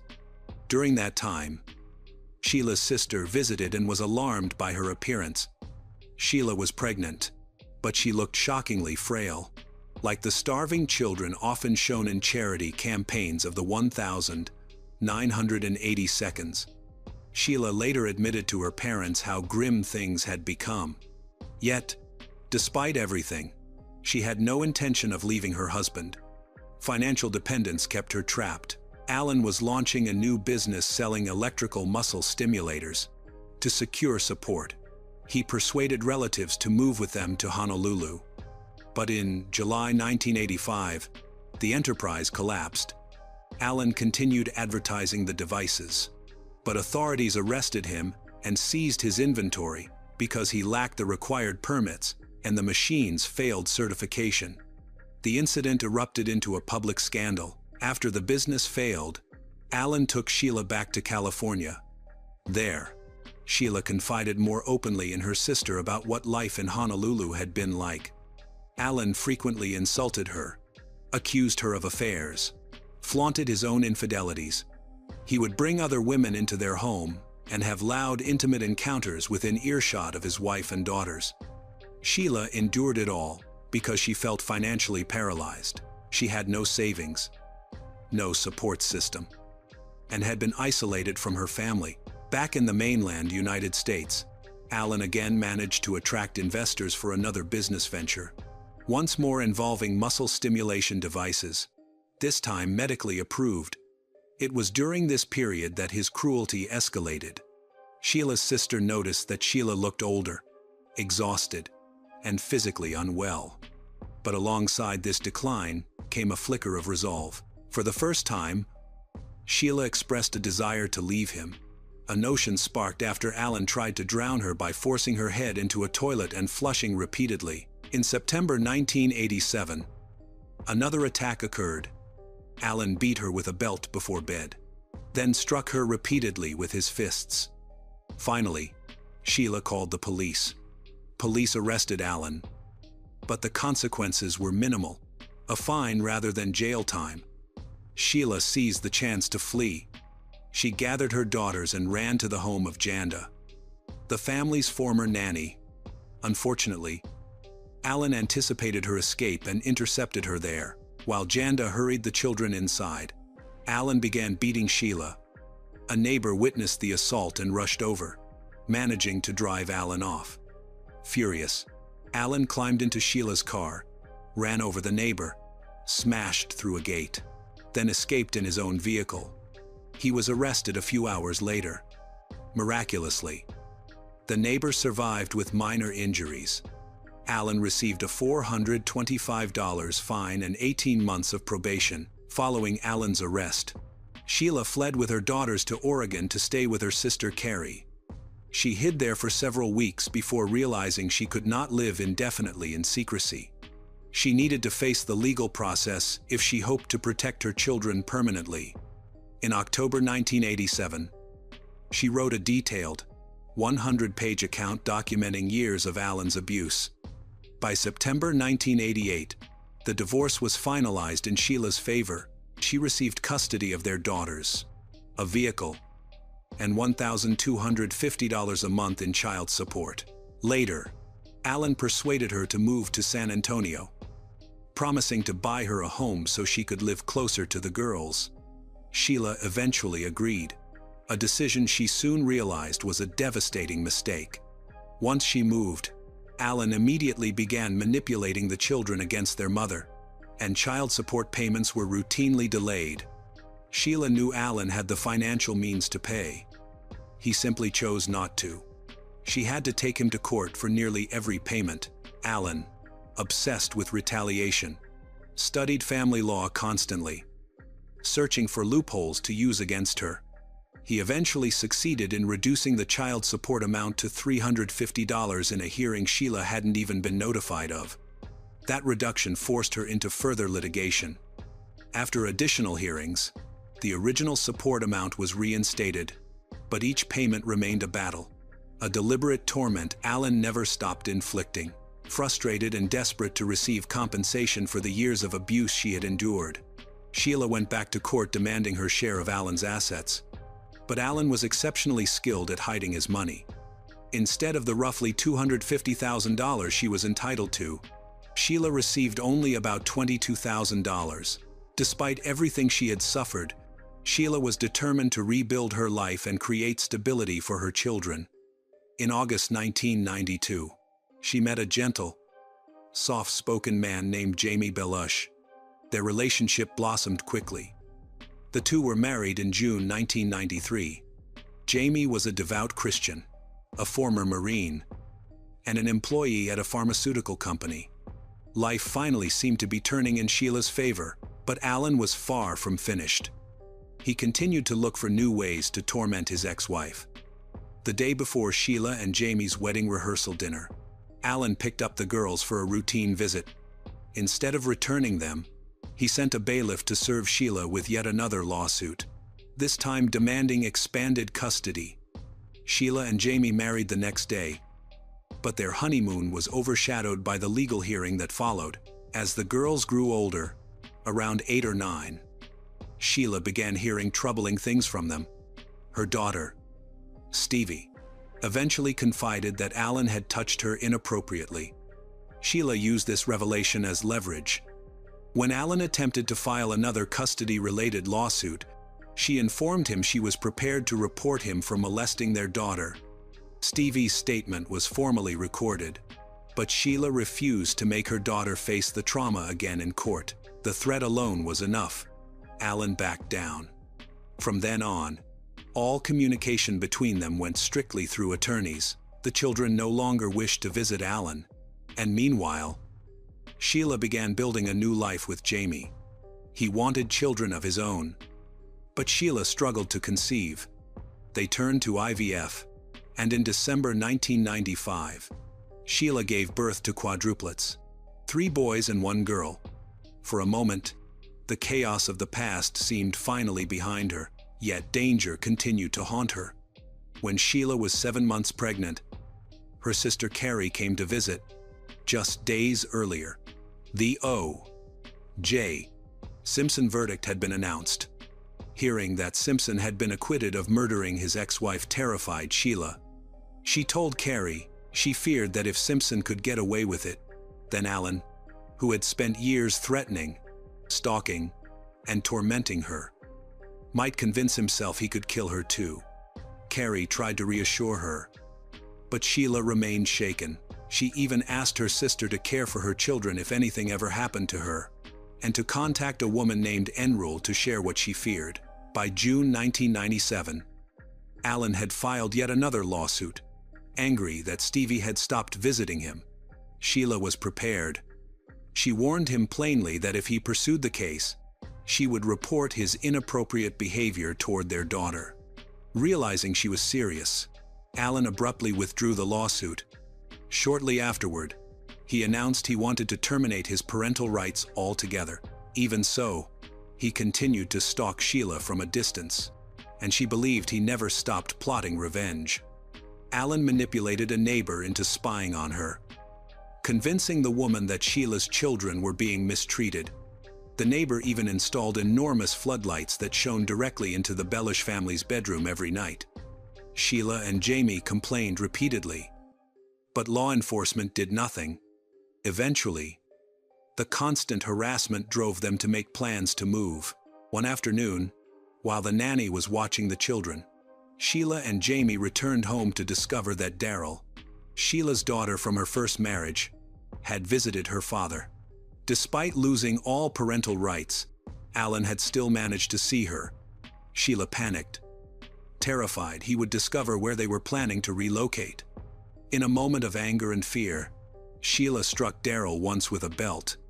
With Alan's encouragement, Daryl filed a domestic violence complaint, and because Alan no longer had legal rights to her, Daryl was immediately placed into protective custody while an investigation began. The court eventually found no evidence that Sheila or Jamie had abused or coerced their children.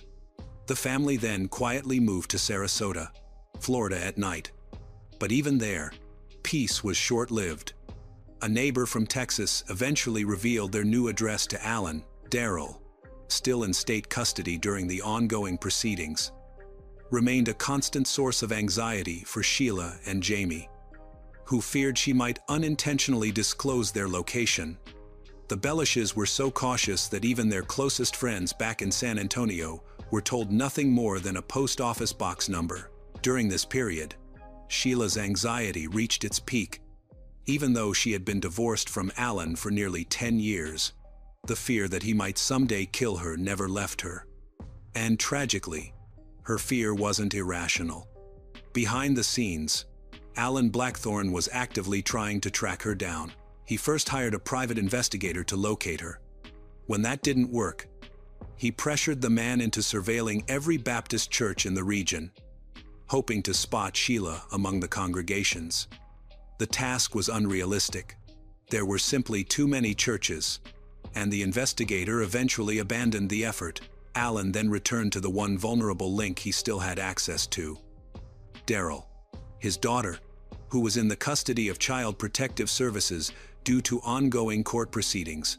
Daryl was emotionally fragile and deeply conflicted, yet for months she managed not to reveal the Bellish family's new address, partly because she genuinely did not know it herself. But over time, Alan coaxed bits and pieces from her, small clues that slowly painted a picture, and once he had extracted the information he needed, he abruptly cut contact with her, ignoring her calls completely. Next, Alan used a ruse. He hired a man to deliver flowers to the general area Daryl had described. The delivery man went door to door at several houses, asking for Sheila. At one home, Jamie Bellush opened the door and casually accepted the bouquet, unknowingly confirming the correct address. The deliver flowers called Alan back with the details, unaware he had just become part of something far darker than a flower delivery. 13-year-old Stevie Bellish had never had a peaceful life, but everything reached its breaking point on the afternoon of November 7, 1997. She came home from school excited, ready to tell her mother she had been invited on her very first date. But the moment she reached the front steps, something felt wrong. The door was unlocked. Something Sheila never allowed. Inside, Stevie found her 4 younger siblings behaving strangely, screaming in a way she had never heard before. The children, all toddlers, were naked except for life jackets. It looked as if Sheila had been preparing to bathe them in the pool, a normal routine. But something had interrupted her. Stevie walked through the house calling for her mother, but heard nothing. She noticed what looked like red paint streaking her siblings' skin. But at 13, she still didn't fully grasp what she was seeing. Then she entered the living room and saw belongings scattered everywhere, signs of a violent struggle. In the kitchen, she saw clothes on the floor soaked in red. When she lifted them, her world broke open. Her mother, Sheila, lay beneath the pile. Stevie dialed 911, her voice shaking, and told the dispatcher that her 35-year-old mother was dead and that her throat had been cut. The dispatcher stayed on the line until the first officer arrived. The officer walked Stevie outside, where all 4 toddlers clung to her legs, covered in blood. When asked who could have done this, she answered instantly. She knew only one person who had ever wanted her mother dead: her biological father, Alan Blackthorne. Police soon learned that Sheila owned 20% of Alan's profitable medical equipment business, and that Alan owed her $7 million in court-ordered payments, money he had no intention of giving her. The financial motive was overwhelming, but investigators hit their first roadblock. Alan had an ironclad alibi. At the time of the murder, he was at a golf course in Texas. The medical examiner determined that Sheila had been dead for about 2 hours when Stevie found her. The killer first shot her in the face with a .45 caliber handgun. Little Tim, one of the quadruplets, was believed to have been clinging to her when she was attacked. The bullet entered her cheek, exited the back of her head, and sent her crashing to her knees so hard that bruises formed instantly. But she didn't die right away. Sheila somehow stood back up and staggered toward the wall phone. In the kitchen, bleeding heavily, she managed to dial 911, but never spoke, because the killer grabbed a butcher knife from its stand and slashed her throat repeatedly. Even then, Sheila fought. She had multiple defensive wounds, including one deep enough to expose the bone in her arm. The major veins on both sides of her neck were severed. Despite the severity of the wounds, The medical examiner concluded she could have survived if help had reached her in time. Instead, she collapsed on the kitchen floor while her 4 toddlers crawled through her blood, crying and screaming for a mother who could no longer respond. A single fingerprint was found in the dried blood, but it didn't match Alan's or anyone in the household. A broken, blood-stained knife lay next to her body. The crime was brutal. The scene was chaotic, and the killer had vanished. While questioning neighbors, police located the owner of a landscaping company mowing a yard near the Belush home. The landscaper told officers he had seen a white car he didn't recognize pull up to the house earlier that morning. Inside sat a large, intimidating-looking man. Frightened, the landscaper tried not to stare, but he memorized the license plate. When officers ran the tag, it traced back to a woman in Texas, the grandmother of 21-year-old Jose Del Toro. When detectives questioned Alan Blackthorne, he behaved coolly, even giving interviews to the media. He insisted he had only hit Sheila once in their marriage and called it the worst mistake of his life. As expected, he denied killing her and attempted to blame Daniel Alex Rocha, a friend who owned the golf course he frequented. However, his story quickly unraveled. When police reached Daniel, he revealed something far more disturbing. Alan had hired 27-year-old Samuel Gonzalez, first paying him $9,000. Soon after, Gonzalez brought in his 21-year-old cousin, Jose Del Toro, because Alan didn't want to get his own hands dirty. Jose, once a popular high school football star and prom queen's boyfriend, had long since fallen from grace. By 21, he was deep into banned substances and desperate for money. He had a few minor legal problems in the past, but he wasn't known to be violent. That changed when Blackthorne paid him to kill a woman, claiming she was abusing her children. Alan provided Jose with an old photograph of Sheila holding their daughter, taken during their marriage. Investigators later found this photo among Jose's belongings, but Blackthorne made a critical mistake. He hired a pair of unusually incompetent hitmen. Jose used his real identification to check into a motel near the Belush home. Surveillance footage captured him buying camouflage clothing. During interrogation, he crumbled quickly. Jose admitted sneaking into the garage and watching Sheila with her children, noting she seemed like a loving mother. Completely unlike the monster Alan had described, he claimed he almost backed out. But Alan pressured him relentlessly, insisting Sheila was dangerous, had to be dealt with. Even so, parts of Jose's story conflicted with evidence, making investigators doubt his version of events. Samuel Gonzalez, who introduced Alan to his cousin, Jose Luis Del Toro, pleaded guilty to conspiracy to commit murder in June 1998 and was sentenced to 19 years in prison. Daniel Alex Rocha, 29, acted as the middleman connecting Alan with Samuel Gonzalez, was convicted in January 1999 of first-degree murder and conspiracy to commit murder. He was sentenced to life in prison without parole in February 1999. By the time authorities finally located Jose Del Toro, he had already fled to Mexico. With financial help from Rocha, he fought extradition for more than a year. Jose Del Toro was extradited to the United States in July 1999, pleaded guilty to first-degree murder and armed burglary in 2000 in Florida.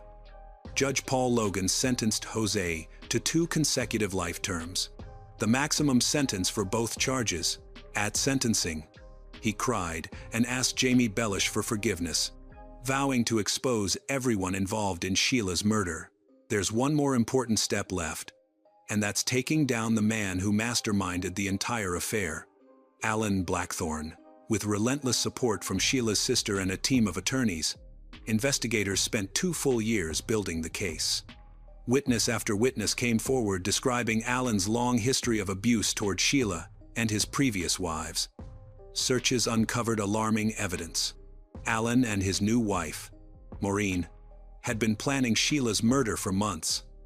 In their garage, investigators found a wall covered with photographs, notes, and a step-by-step plan. Shockingly, The couple seemed so confident in their impunity that they never bothered to remove any of it. During the investigation, Allen transferred nearly $50 million in assets into Maureen's accounts.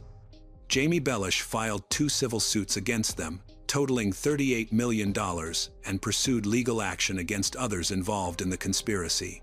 On January 4, 2000, 44-year-old Alan Blackthorne was charged with conspiracy to commit murder and several related offenses. Because he was considered a flight risk, bail was denied. At trial, his daughters Stevie and Daryl testified against him. Alan never once looked at them, showing no emotion, no acknowledgement, nothing. Prosecutors presented nearly 40 pieces of evidence proving a calculated plot to kill Sheila. After closing arguments, the jury deliberated only a few hours before returning a unanimous verdict. Guilty on all counts, Alan Blackthorne was convicted of federal charges of conspiracy to commit interstate murder and interstate domestic violence. He received 2 concurrent life sentences without parole. Beginning at the Beaumont, Texas, federal prison, following his conviction, Alan Blackthorne was transferred to federal prison, where he quickly became a target. Inmates attacked him several times, once stabbing him repeatedly, and in another assault, driving a sharpened screwdriver into his eye. Despite the brutality of these attacks, Alan survived. On November 18, 2014, at the age of 59, he died in federal custody in Terre Haute, Indiana. The official cause of death was never released, even within his own family. Reactions were cold and distant. His wife, Maureen Blackthorne, who had been convicted on financial charges in 2004, filed for divorce the following year. Meanwhile, Jamie Bellish took custody of the quadruplets as well as Stevie, Sheila's daughter from her first marriage, but forgiveness did not come easily. Jamie struggled deeply with resentment toward Daryl, who had once confronted Sheila with allegations of abuse and unwittingly revealed clues about the family's location, information Alan Blackthorne later exploited. Although Daryl had been manipulated as a child and never intended harm, Jamie found it difficult to separate her innocence from the catastrophic consequences that followed. In 2001, after years of legal battles, Alan's remaining assets, roughly $5 million, were finally unfrozen and distributed among Sheila's children. It offered financial security but could never replace what they had lost. In the months before her death, Sheila had confided in her sister, asking her to contact writer Ann Rule if the worst ever happened. Honoring that request, her sister reached out. Rule later included Sheila's case in her work, ensuring that her story and the brutality she endured would never be forgotten.